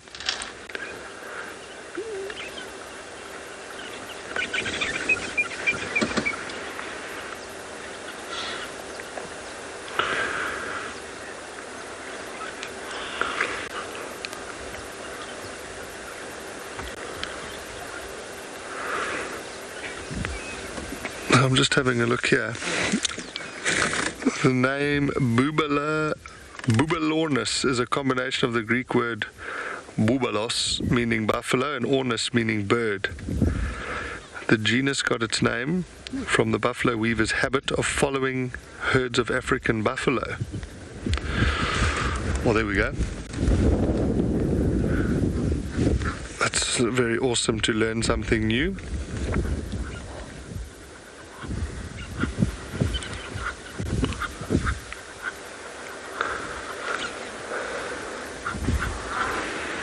It is funny because that whole huge herd of buffalo we saw the other day, I don't think I saw one red-billed buffalo weaver. Did you remember seeing any?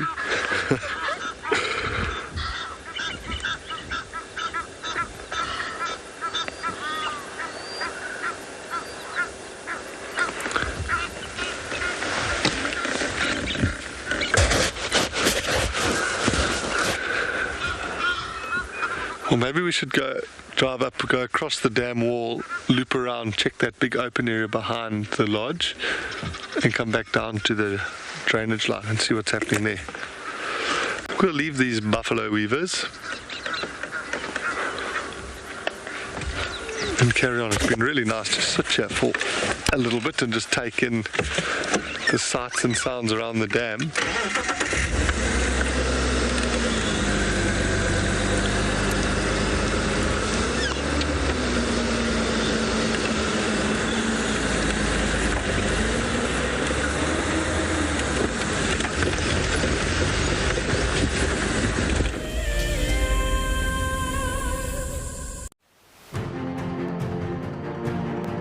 As WildEarth has shown, a guide is critical to your enjoyment when on safari. Safari Guide of the Year is an annual event which creates awareness for these men and women who dedicate their lives to tourism and wildlife. WildEarth fully supports this initiative that gives more credit to a profession that drives our economy and flies South African flags higher than most.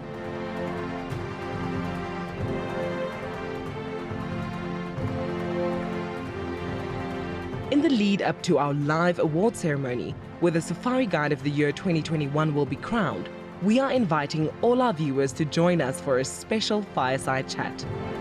Open to everyone, this unique event invites some of the top guides in the country to Djuma on the 26th of September, straight after the Sunset Safari.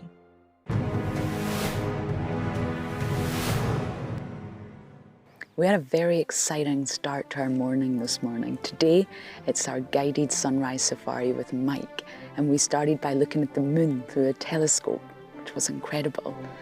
It's in fact the shadow of the Earth. It's been a very different drive from all the other ones, very interactive.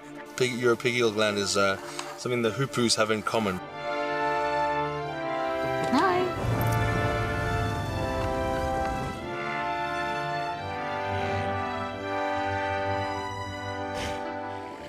This morning's drive with Mike was thoroughly enjoyable. He really engaged us, but we also did some birding, and I managed to add a few new birds onto my list.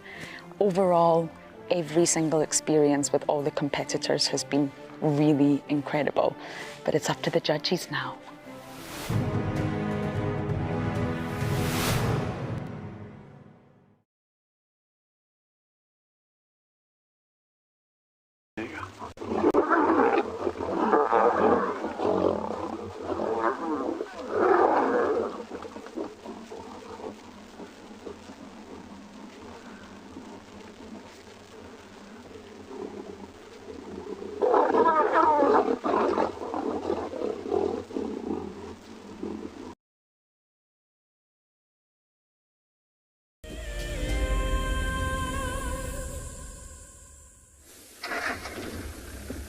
Welcome back, everybody. So I have left the tracks of that leopard.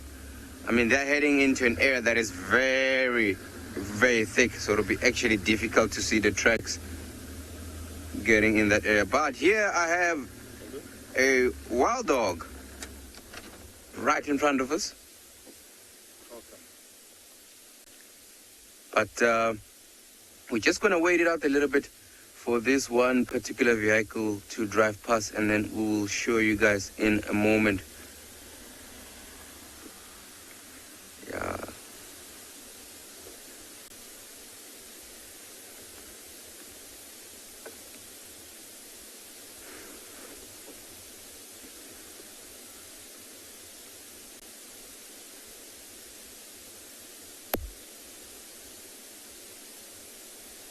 It's not very sharp. Maybe pull it back more.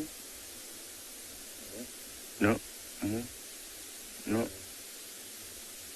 No, not sharp at all.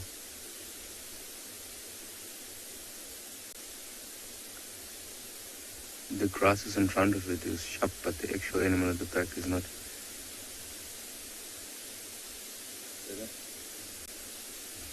Yeah, that's a bit better. There it is, everybody can see. Looks like a male walking there. It just went straight flat. I'm actually quite surprised why they will be laying down in an area like this. It's very exposed. I mean, there's not a lot of cover. You would think they will go into some shade, but let me have a look. I think I might probably see, maybe is it my eyes? I see something right here.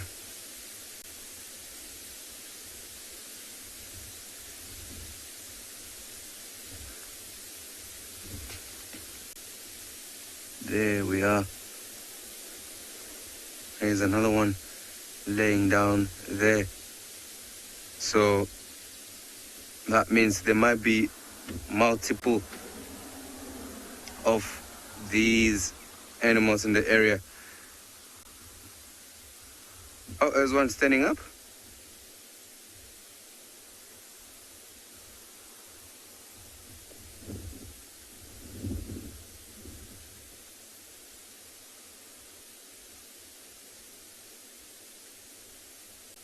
No ways. Look at that.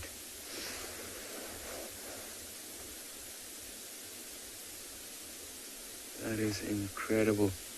Getting straight into the shade. So this is basically a very busy road.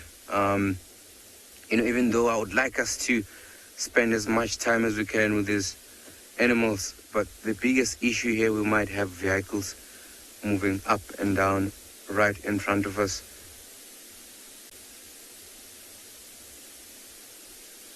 Maybe what we'll do is maybe we can try again later on in the afternoon and see and hope that they've crossed onto Ngala, because where they are, it's actually the boundary between us and Manyeleti.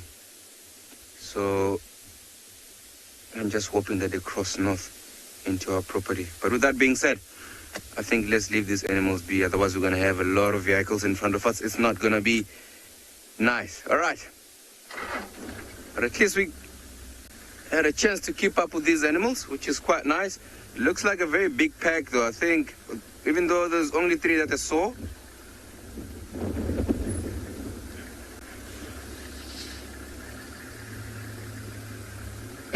Ian, welcome. I believe the question is, do I know which wild dog pack this is? Ian, negative. I do not know, especially when they are laying down, like they only saw 2 or 3. And I think there's, a bit more of them in that area. So it's like a little bit of a tail further south of where those ones were laying down. So yeah, I'm not too sure at this moment. So I hope this afternoon that they cross onto Ngala, and maybe then we can actually tell which pack it is.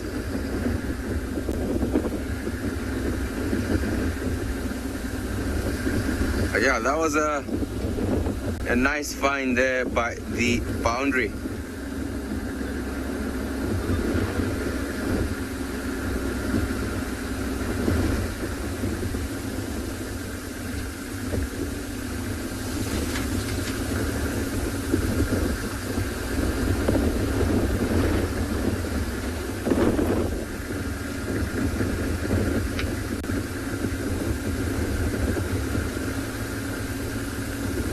Easy, I believe your question is it unusual to see wild dogs on their own?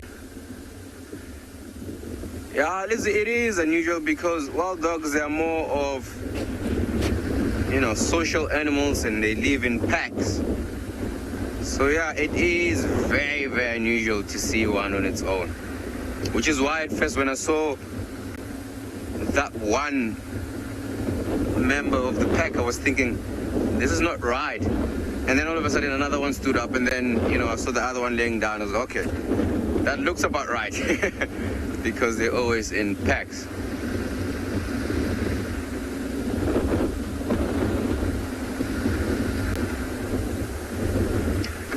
Alright, so let's head back down into the riverbed of Timbavati and drive around there and see what we can find.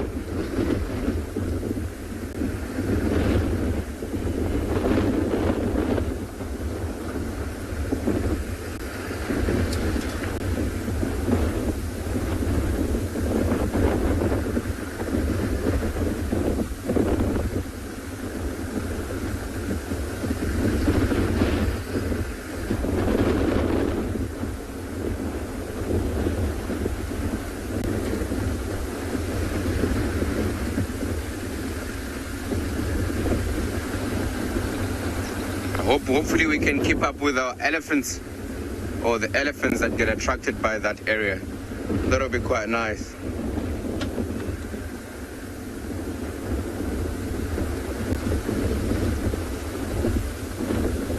Jennifer,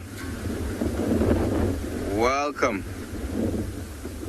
Very glad that you can be with us in this beautiful morning. I believe your question is, which animal does have bad eyesight?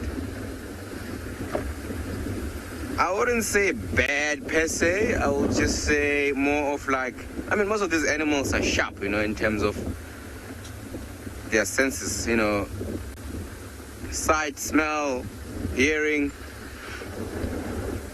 But if I would have to put one last, I would say probably one of the biggest animals. I would say probably things like rhinos. They have such a very bad sight. Something that is like 100, even up to 200, 300 meters becomes a little bit difficult for them to see, which is why at times you'll find that they'll actually, most especially black rhinos, will actually come a little bit closer just to have a look and make sure what is looking at is safe or is something that they should be running away from. But yeah, they try to get a little bit closer. But a very good question there.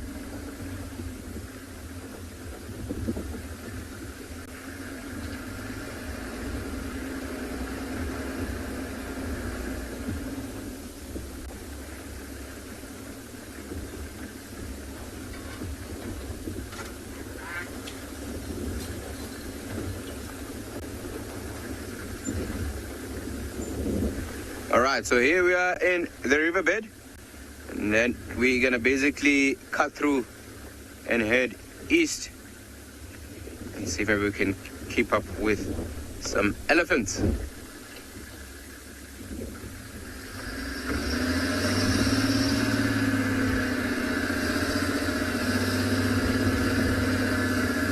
Alright, and while we're looking for these elephants, I'm gonna quickly send you over to Jonty, who is on the move.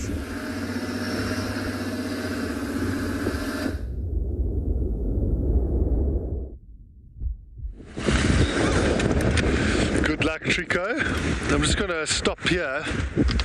We had a question, I think it was it Kate or Katie, asking if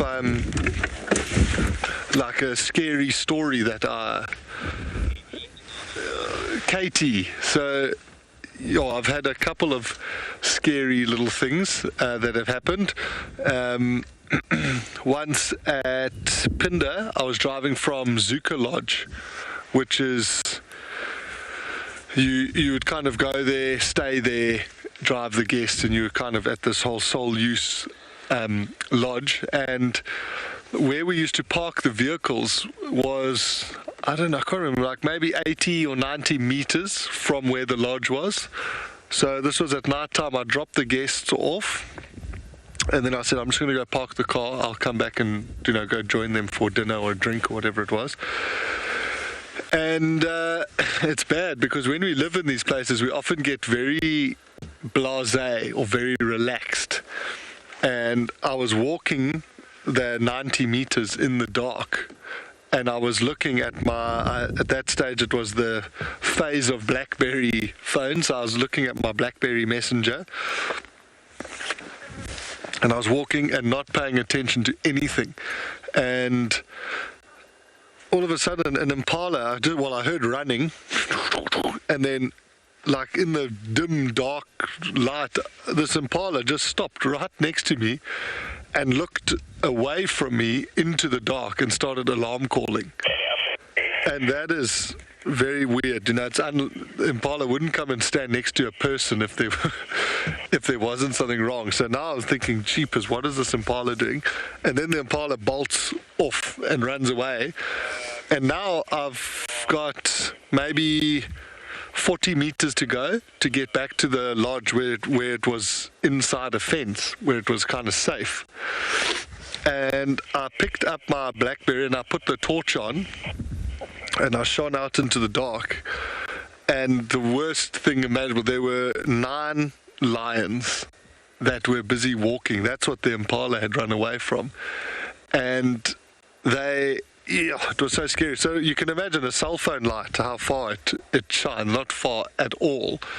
And the lions had already sort of walked past me. So where I was shining the light on these ones, as I moved the light to see the rest of them, when I was shining the light on these ones would come closer because they're very confident at night. And so now I had to do the shuffle.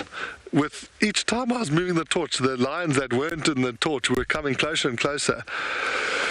And luckily I made it just in time. I mean, they never did anything. The one started growling a little bit, but it was very unnerving to have these lions just coming closer and closer from different angles. And luckily I was close enough to get my back against the wall into the back of the kitchen area. And my heart was probably beating 200 beats a minute. And once I got back into the building, the lions then just carried on. And I kind of rushed in and called the guests and said, no ways, can you believe it? There's lions right outside. And we went and jumped on the car and we went and followed them. We followed them for about 2 hours. They tried to do a bit of hunting. So it ended up being a really cool sighting. But when I was stuck there with my cell phone torch and a pride of lions, I was not happy and definitely very, very terrified. But thank you so much for your question, Katie. Very cool. Letting me dig back into the memory banks of when I've been terrified.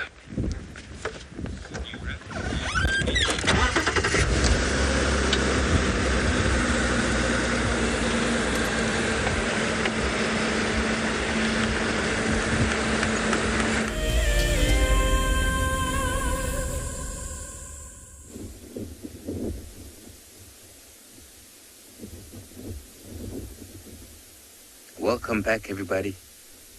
As you can see right in front of your screens, we have some beautiful animals walking about in the riverbed there,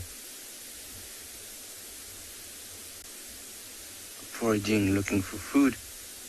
And those are banded mongooses there.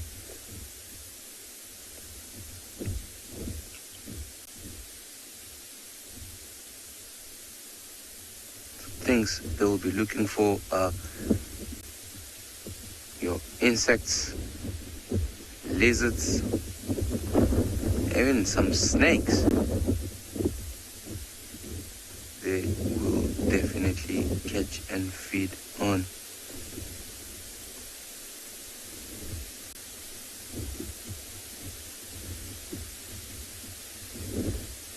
Oh, the two, they're crossing. There they are.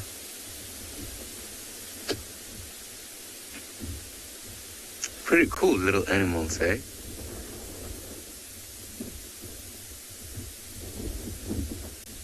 And with these particular mongooses, they live in a family sort of structure.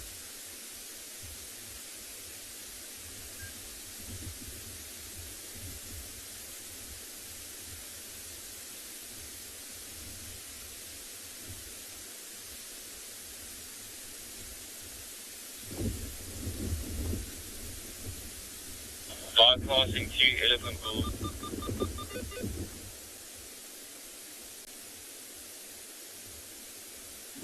Yeah, I think that's it.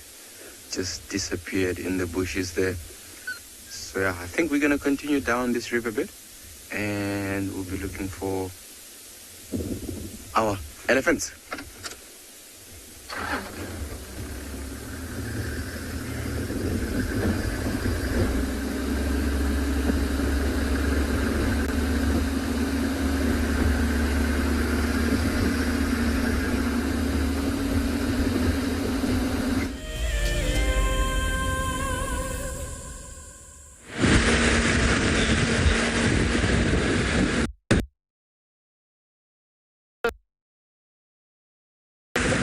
We just realized that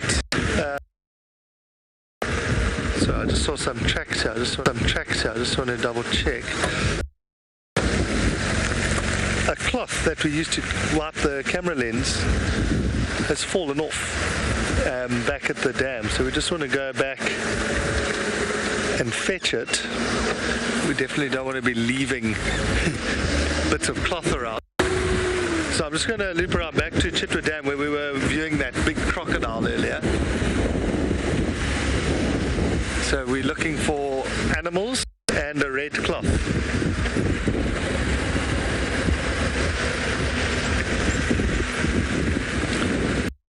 Aaron was saying he hopes it hasn't blown into the water.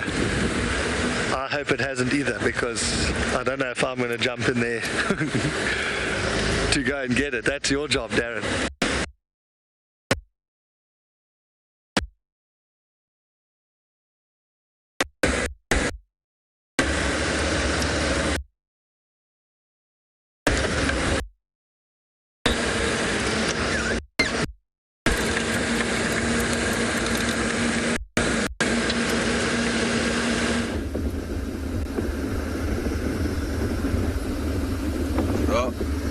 Welcome back once more. It is looking very quiet in this riverbed. So it could be that maybe the elephants came in earlier on before we even got here and moved away and start feeding. So we're gonna get out of the riverbed and we're gonna head sort of north and east. Try to see if we can end up in one of the water holes there. And yeah, see what will come there for a drink.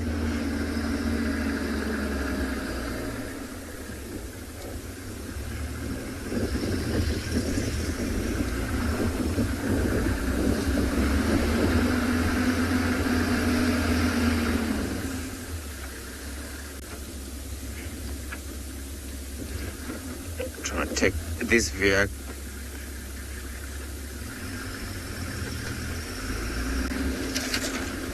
So the comms are breaking, I can't hear you properly.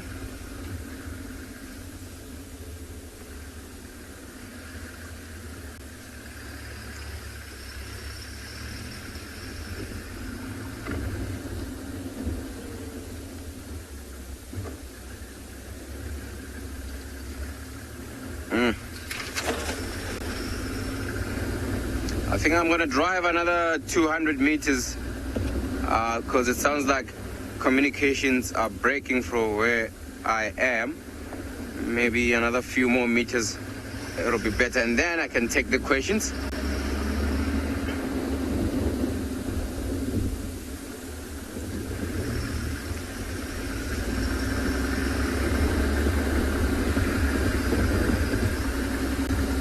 Well, yeah, as I said, like, since it's getting hotter and hotter, so I'm imagining some water birds will be in and around there. Hippos will be in the water. hopefully. And maybe even the elephants that comes down in the riverbed for a drink, maybe they might go there. You know, wildebeest, maybe even zebra, some impalas, and warthogs wallowing in and around that waterhole. So let's see if maybe we'll be lucky. We're about another 10 minutes from that area, so yeah, still a little bit far from it, but I'm gonna try to get us there as quick as possible.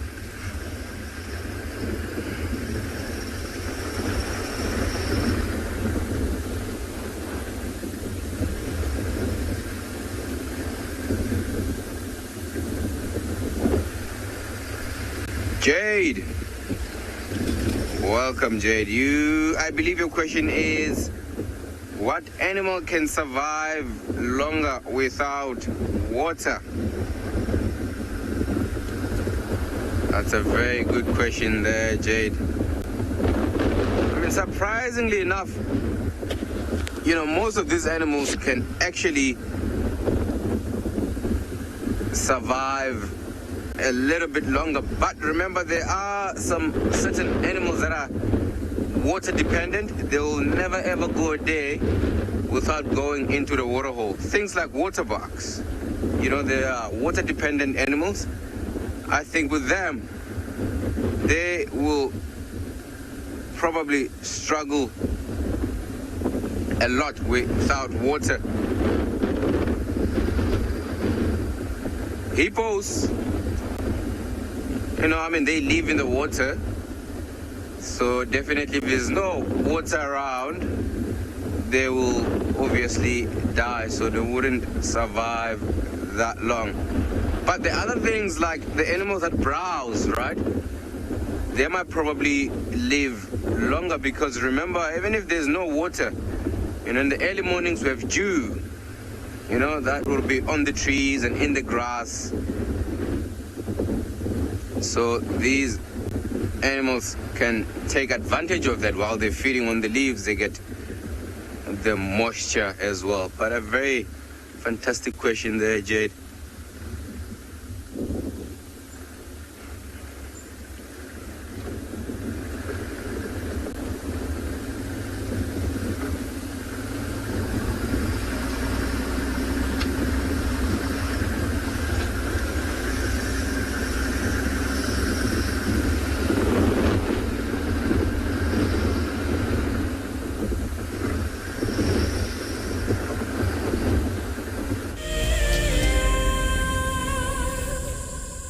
The Masai Mara in Kenya is an iconic wilderness filled with life. Its inspirational beauty has captivated our hearts on WildEarth for many years. While this season of the world's greatest migration has been missed, WildEarth is preparing a spectacular comeback in 2022. For the first time ever, WildEarth will be running expeditions to Kenya's Masai Mara throughout the 2022 migration season. Hosted by David Githu and Isaac Rotich, you could be a part of the team that shares the wildebeest migration with the world, live on WildEarth's daily safaris.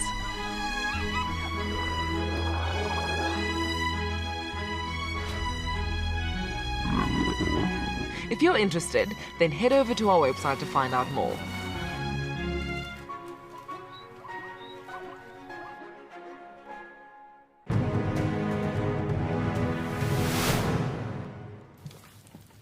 The scrap here collected a dry grass, put it next to the water hole as the hippo walks down during the warm of the day to drink the water. When the hippo arrives, he saw quite a very nice grass, an area not to resist to rest.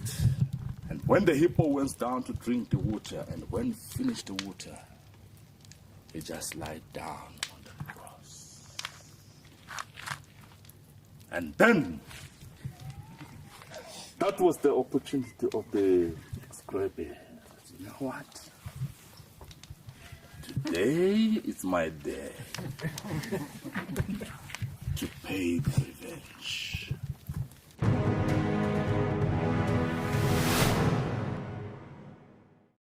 I've seen something I've never seen here before. Look at these cubs. One is crossing the river. It's being washed away, unfortunately, but I'm sure the mother is going to save her. Look at that. How beautiful. Look at that. One crossing, two to go.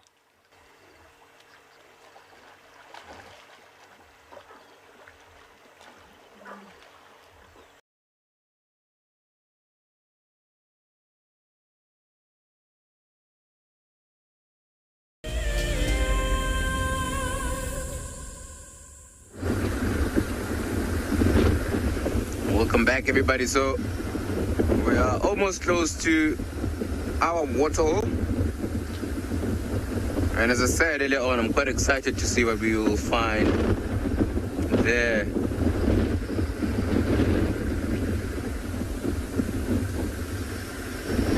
So the nice thing about this morning is that there's a nice breeze, actually, a nice cool breeze. So it's not that hard with the heat. All right, we're about a minute or so. Right on the other side, you can see some prominent trees up ahead. That's where our waterhole is.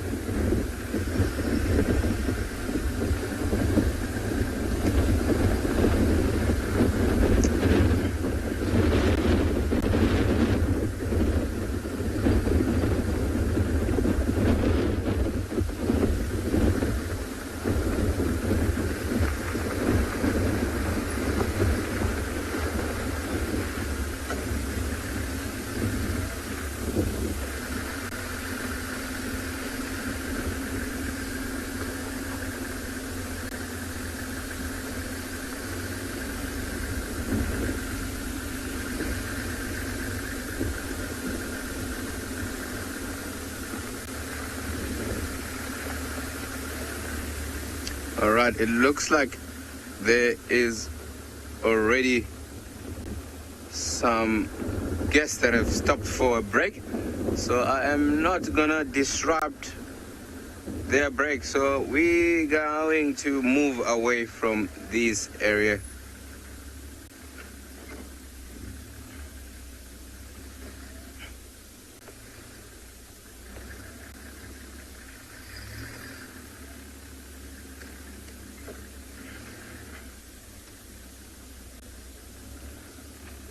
And also, it looks very quiet in this waterhole as well. Just so maybe about 2 or 3.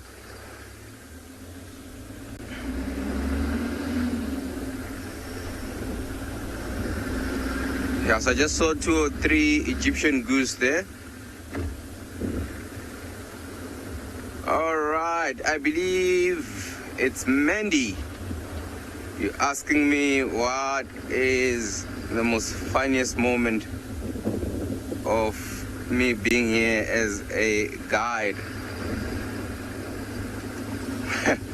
That's a very good question. I have a few actually, but I'm trying to think of one that stands out.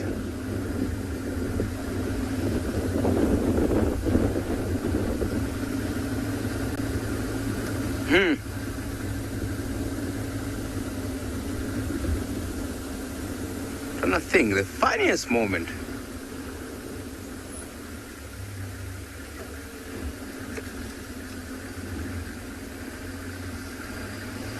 I think, you know what, also, it has to be also this morning.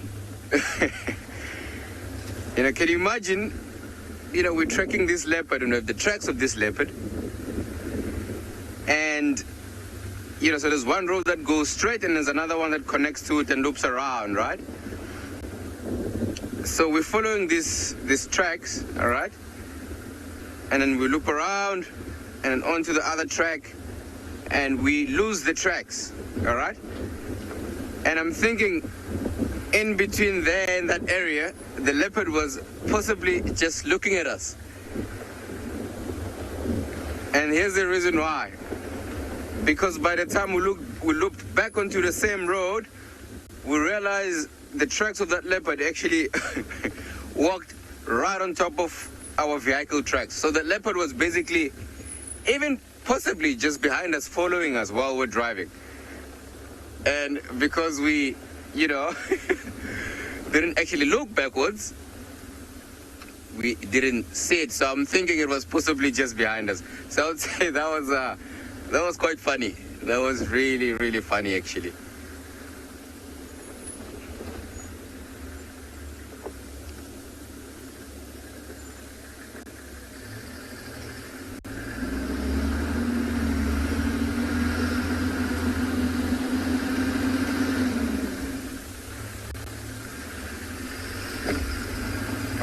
We might try to go have a look at another waterhole, and yeah, we'll see what that waterhole has in store for us.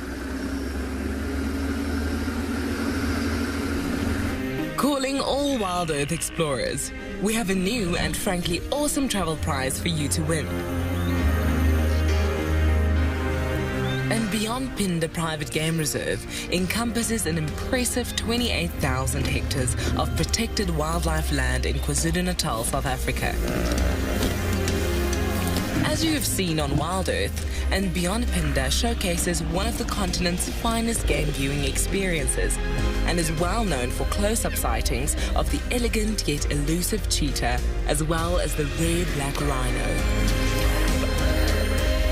Sign up to be a WildEarth explorer before the 16th of September, and you and a friend could be heading to the magnificent Phinda Mountain Lodge, where you will spend 3 nights escaping the real world at this ultimate safari location.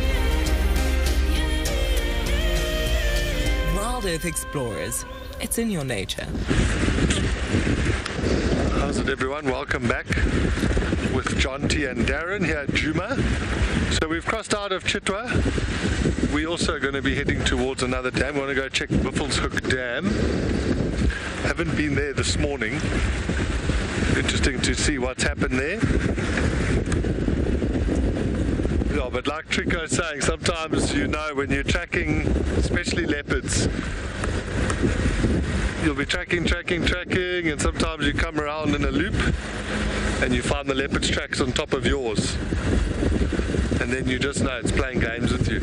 And you just go back to the car and go have a cup of coffee.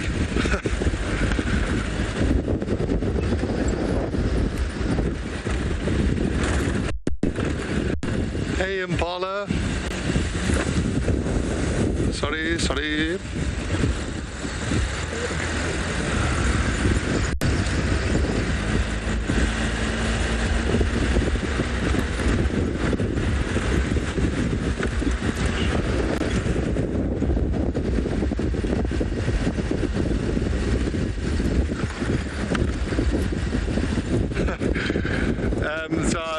Fiona, it's a good question. I'm fortunate here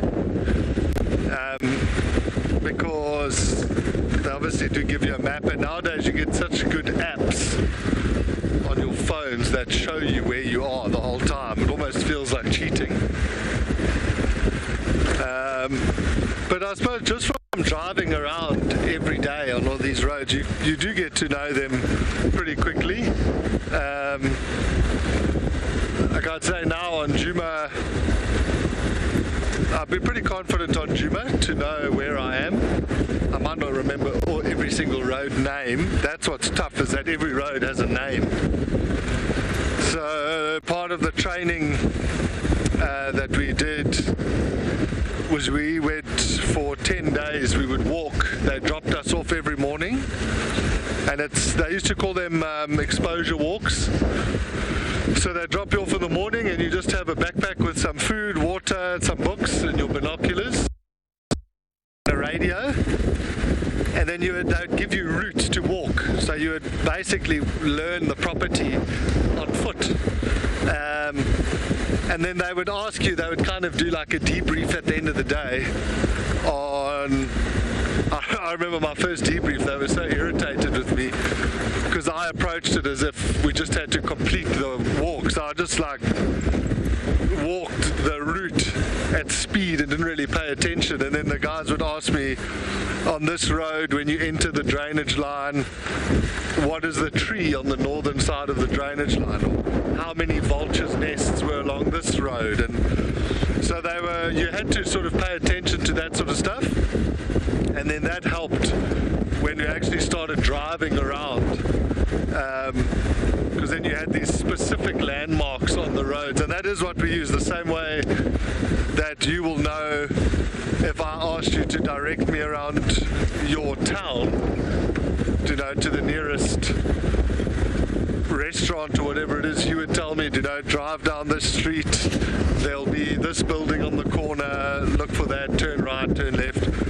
So instead of using buildings as landmarks, we'll use trees, or a lot of the trackers will use things that might have happened before. So you'll hear them say, go look where, and it's tough when you start, because they'll say to you, go to where the lions killed a buffalo 5 years ago. And you're like, dude, I've only been here for 6 months, so I don't know where that is. So all of those sort of things help you picture sort of where you are and what's going on. Also, the size of the property helps. On those bigger properties, it'll take you a while to sort of be able to drive around without consulting a map and know exactly where you are.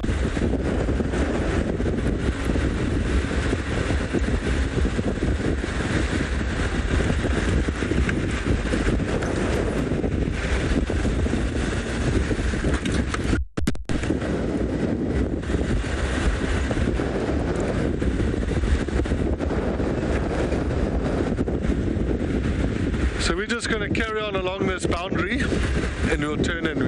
Our plan is, like I said, we're going to head towards Buffelshoek Dam.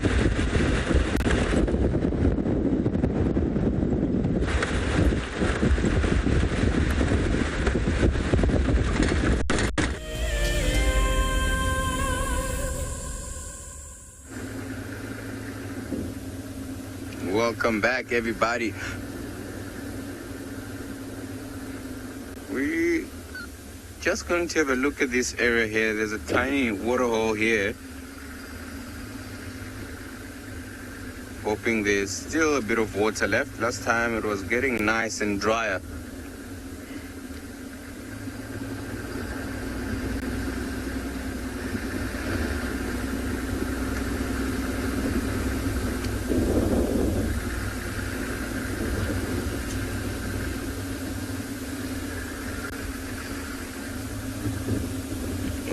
Almost here.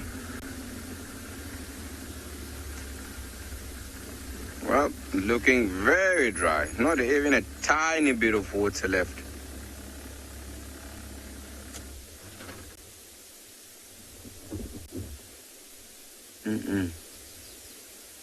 Very, very dry.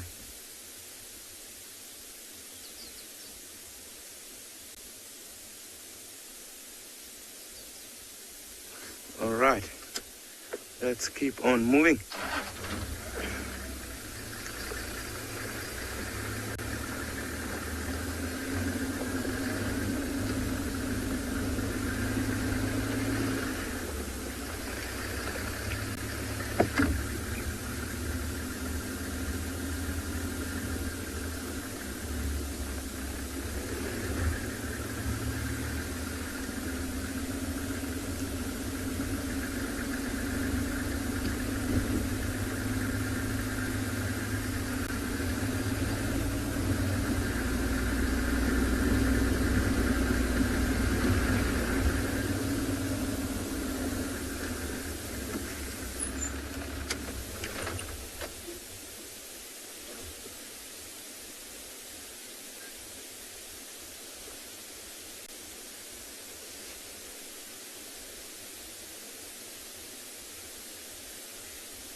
not had much luck since we left those leopards, or they left us, should I say.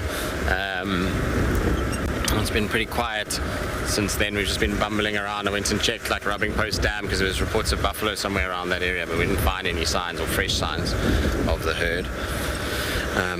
So now we're just, well, bumbling, seeing whatever can come our way. Hoping that we at least can pick up a track or something that will indicate that something's happening, that we can follow up on this afternoon, whether it be cat or big, large herbivore. It doesn't really matter. Like I say, buffalo herd's always nice to spend time with. Illies are good, so see if we can maybe just find something that we can at least come back to this afternoon, because otherwise it's been quite quiet this morning. It seems like there's not been a lot found by the leopards, and then the Talamatis are in Buffelshoek, but outside of our signals range. They're kind of northwestern Buffelshoek, around Jacana, that area. Hopefully if the buffalo do move south, hopefully that will drag them along. Although the buffalo have been around for a number of days now and the pride hasn't been able to pull them down.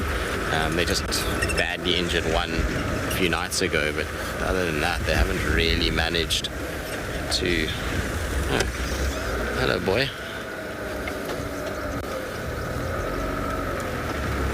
Sorry, Morgan, I'm just going to pull back so we can give him some space to come out.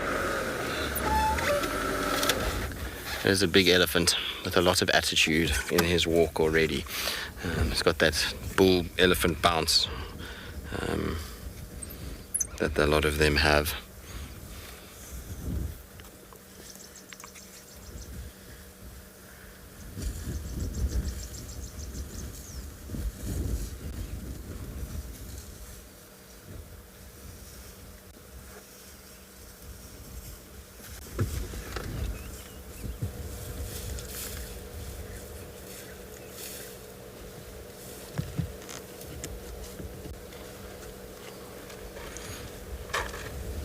He's had a really nice mud wallow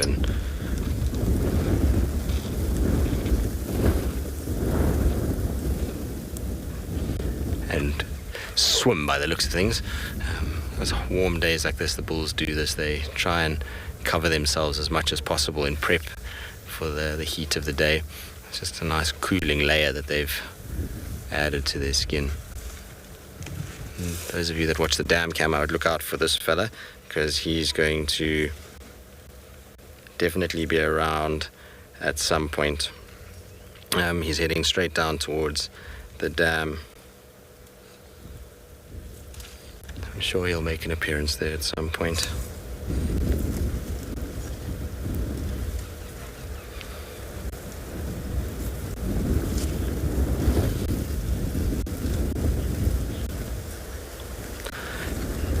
Tammy is 10 years old, so the skin doesn't get itchy when it dries. What they do though is when it does dry, they often will go and they'll rub on trees, and that basically just allows for the mud to be kind of pulled off, and it will help with keeping the skin in good condition. If there's any parasites trapped in it, it's taken off. So it's not really itchy. I think it's just, it gets to a point where it hardens and it restricts their movement a little bit, and so then they kind of rub it off, and like I say, that all aids in looking after their skin. But it's difficult to know whether it's itchy or not. You know, an elephant can't really tell you if they're itchy.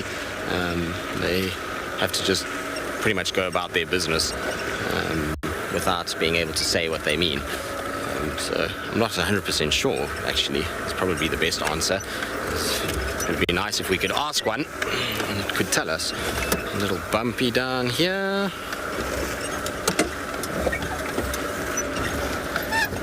Sorry, Morgan. Oh, hello, little Stenbock. I didn't even see you there. There we go.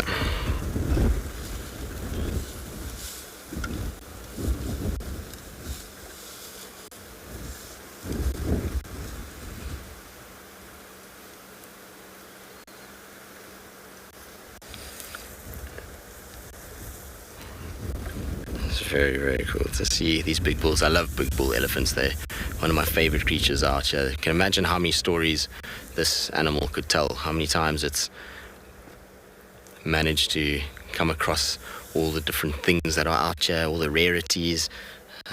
A bull of this size would easily be close to 40, 50 years old, so you can imagine all the things that he's seen. Certainly a gentle fellow. He has in no way shown any aggression or anything like that to us.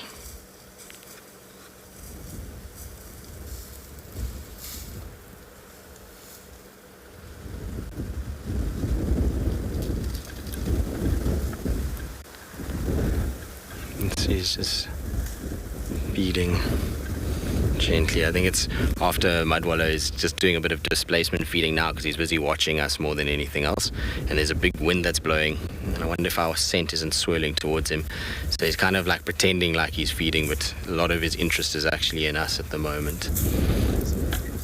Sorry, bud. Oh boy. Are you gonna come say hello?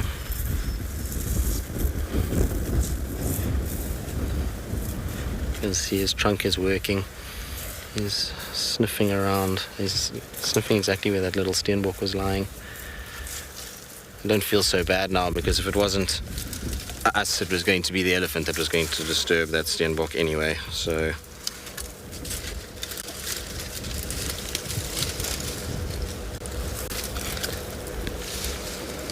very, very, very cool to see him like this though.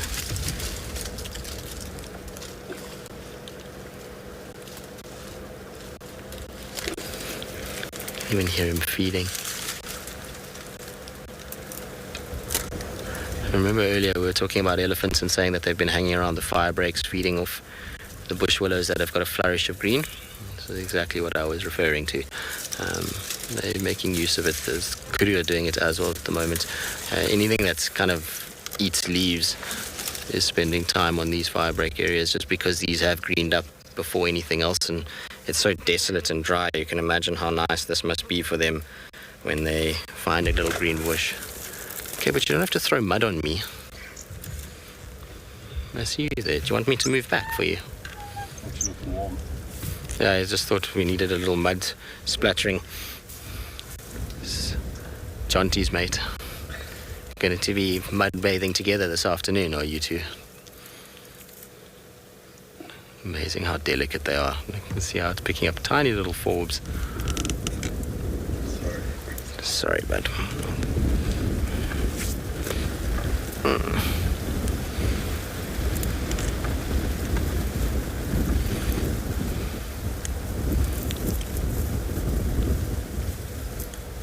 So cool.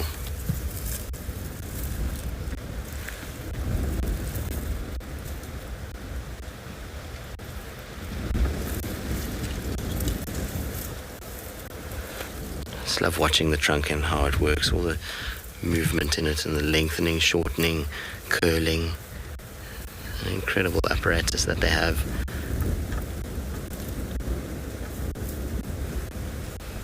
Sometimes when you sit like this close to these big bulls, it's a moment where you just kind of sit quietly and just take it in. They've got so much presence, these guys. It's a special thing to be able to sit and just enjoy them feeding, and that they have the trust to come as close as they do to where you are.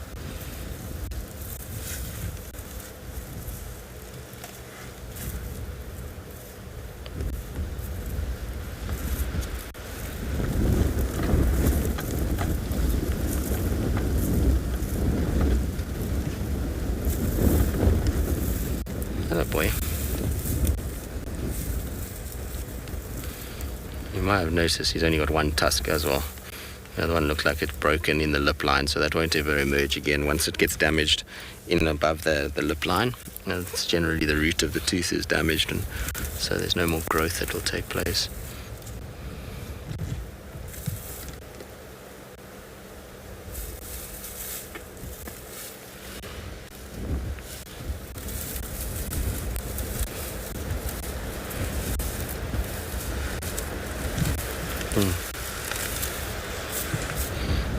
I believe a lot of you are quite amazed at his calmness. Well, he's very, very calm. He's a big bull, so he knows he's in charge of what's going on. And so he knows he has kind of right of way in most things and is happy just to do what he wants to do when he wants to do it. Also, you know, we've parked quite far initially and he's approached and come past. So he's comfortable enough to come in the direction of where we are. It's not that we've had to go right up into his personal space. He wouldn't ever allow the car to drive that close to him.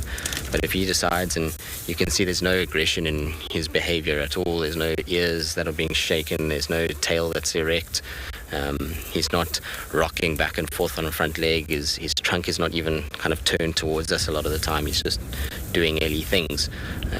So as long as you are quiet and you just don't move too much, then generally these big bulls can be absolute gentlemen.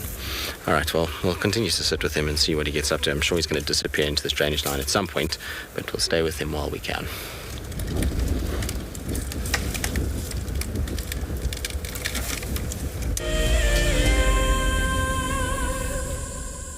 I have a degree in environmental planning and development. My passion is outdoor classrooms. We are not only grooming the environmentalists of tomorrow, but tomorrow's leaders as well. My long-term goal is for the people of South Africa to learn how to live sustainably and to be able to look after themselves and the environment. So I hope that through environmental education, we are able to get that message to the future generation of South Africa so that they start now and can continue that good practice in the future. Environmental education is critical so that people can live sustainably in the future. That is my long-term goal.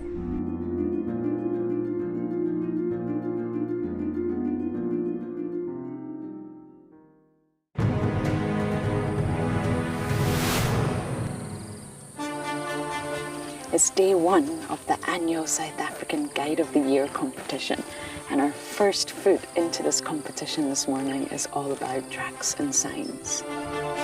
We're going to call you in one at a time. Just look at it, the information will be there. Our 5 guides have been tasked by the judges at figuring out who is what is who, and where they go in the bush. Either Franklin or guinea fowl, but because of the volume of other deposits in the area, we went with guinea fowl.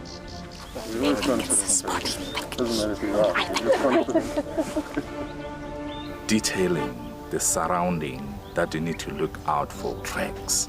The details is very important.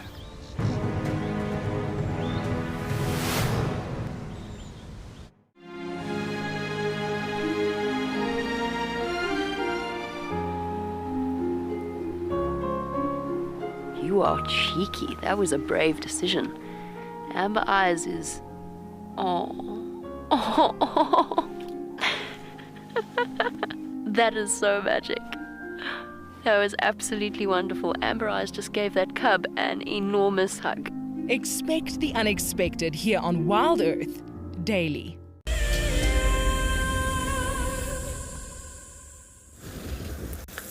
Well, we're still with our Ellie bull. He's still just feeding away. And like I say, slowly, now heading into the drainage line. I'm pretty sure what he'll do is just feed at this drainage line all the way down to Gari Dam. So he'll probably rock up at there sort of lunchtime-ish and then have another little swim, drink, mud wallow. And then from there, I suspect that he'll do much more of the same, which is eat. Elephants are big eaters, as we know. They love to just spend their time eating and doing their thing, so I think that's going to be pretty much what's going on. Okay, boy, but you can't back up too far now because you went in there and I straightened. They look so funny when they don't have a tusk, though. Leave the poor tree alone.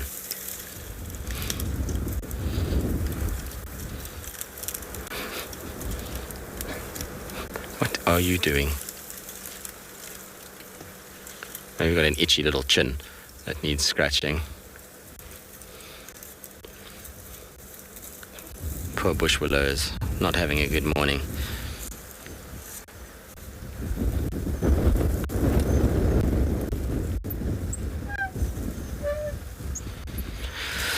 So white mane, probably about that age to be on the last set of molars now. If he isn't, he's very, very close to. But yeah, he should be on the last set. They typically have them by now. So you'll find eventually those will wear, and then his body will start to break down. But you can see the massive path that he's taking. They know exactly where they're going and what they're looking for and how to get to the places that they need to be. Just love how they disappear. We're not going to off-road for him in this thicket though. It's dense in here and it's not a pleasant place to off-road. I don't want to disturb him. So I think we'll just leave him there as he drifts off, and we shall slowly go and see what else we can find. I'm going to try and negotiate this horrible bumpy section.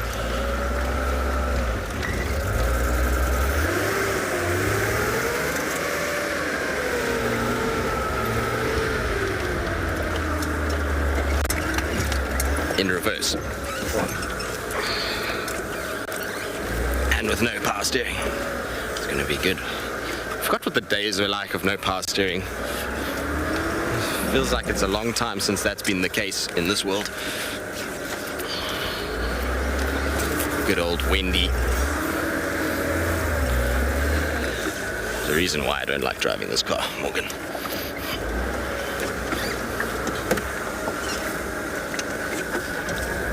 "17-point turn. Here we go. We'll make it round eventually. There we go. Winner, winner. Alright, so I think let's bumble down towards Gari Dam. It's getting hot now, so you never know, maybe something's lurking. There was a leopard there last night, so if it was, I don't know which leopard it was, but if it was Shasha, maybe he's just lying behind the dam wall somewhere. So we'll go and have a little scratch and just see if we can find anything, given that it's almost that time of the day to head home.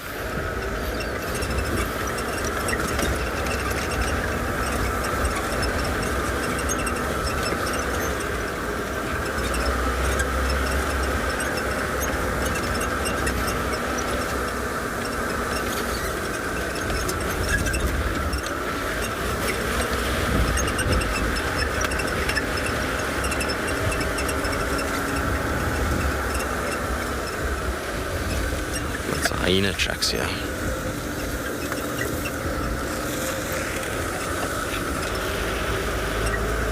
Hyenas were busy on this road last night, up and down. But this road is quite busy for them. They like to move between Gari Dam, Tamboti Dam, into Buffels Hook, so you often find a lot of tracks in this section. For hyenas particularly. They normally don't take this part here. They cut from Gallagher Pan. And then there's like a game path that pops out just behind me here, and then they come out onto the road there. You find they take the road that often. They rather use the game path and then through that side.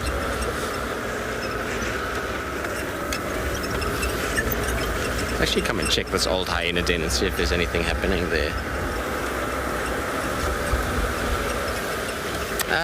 So Megan, high profile big animals, more when you're driving. In terms of just general animals, birds, those kind of things, more when you're walking. So like insects, birds, those kinds of things are more walking side. Big large animals, so impalas and up, that's all going to be more from a vehicle. Remember that on foot, a lot of the animals don't typically find us to be that safe to be around. So normally when they see people, then they are pretty wary and will try and move away. So, you know, the chances of seeing a lot on walks is very slim. You also can't cover a lot of ground quickly, whereas with a vehicle, you know, you're covering much further, and so your amount of space that you are looking in allows you to find a lot more. So yeah, I think it just depends what you kind of want, you know. Like I say, if you're an insect bird person, then walking certainly will give you a lot more of that. There's also certain areas where walking is better than driving. So, you know, like if you go to a place like Mana Pools, you can see pretty much everything by walking. Lower Zambezi as well. Whereas, here, even if we're on foot a lot, we don't get millions of sightings of animals. You get a lot more from the car, and the longevity of the sightings is a lot more too. So that's why typically animals are not viewed that much on foot for long periods of time. It's normally just quick encounters and kind of view the animal and leave without disturbing it.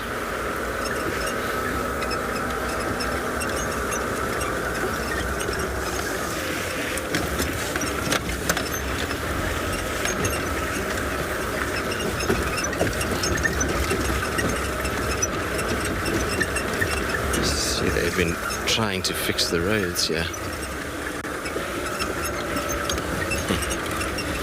Yeah, you guys are right. You're saying that the mating leopards was quite the welcome back. Indeed, it's always nice when you start a drive or start a stint like that. Mating leopards are not that common. I mean, they're common, but it's not like it's all the time. So getting that is always a welcome sight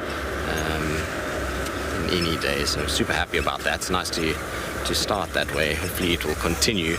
Although I think it's going to be a tough couple of weeks from a leopard standpoint on Djuma itself. I think a lot of the leopards at the moment are all hanging around off Djuma, but you never know. Maybe things can change, and animals come up and start settling on the side. It can happen. Shasha might find his way to the dam and stay there for a few days. So let's see how we go. Hopefully we'll be that way rather than a dry period. But we'll see how we go. Chitwa's been unusually quiet of late as well. Seems like something's destined to go there at some point as well. Anyway, it's that time to head home. I can see the Jolly Green Giant in Rusty is heading home on the other side of the dam. So we're going to do the same. Hopefully all of you had a good morning with us and enjoyed the morning's drive and all the things that there was to offer. We look forward to seeing you this afternoon. So from all of us, it's been an absolute treat. And we'll see you on the Sunset Safari.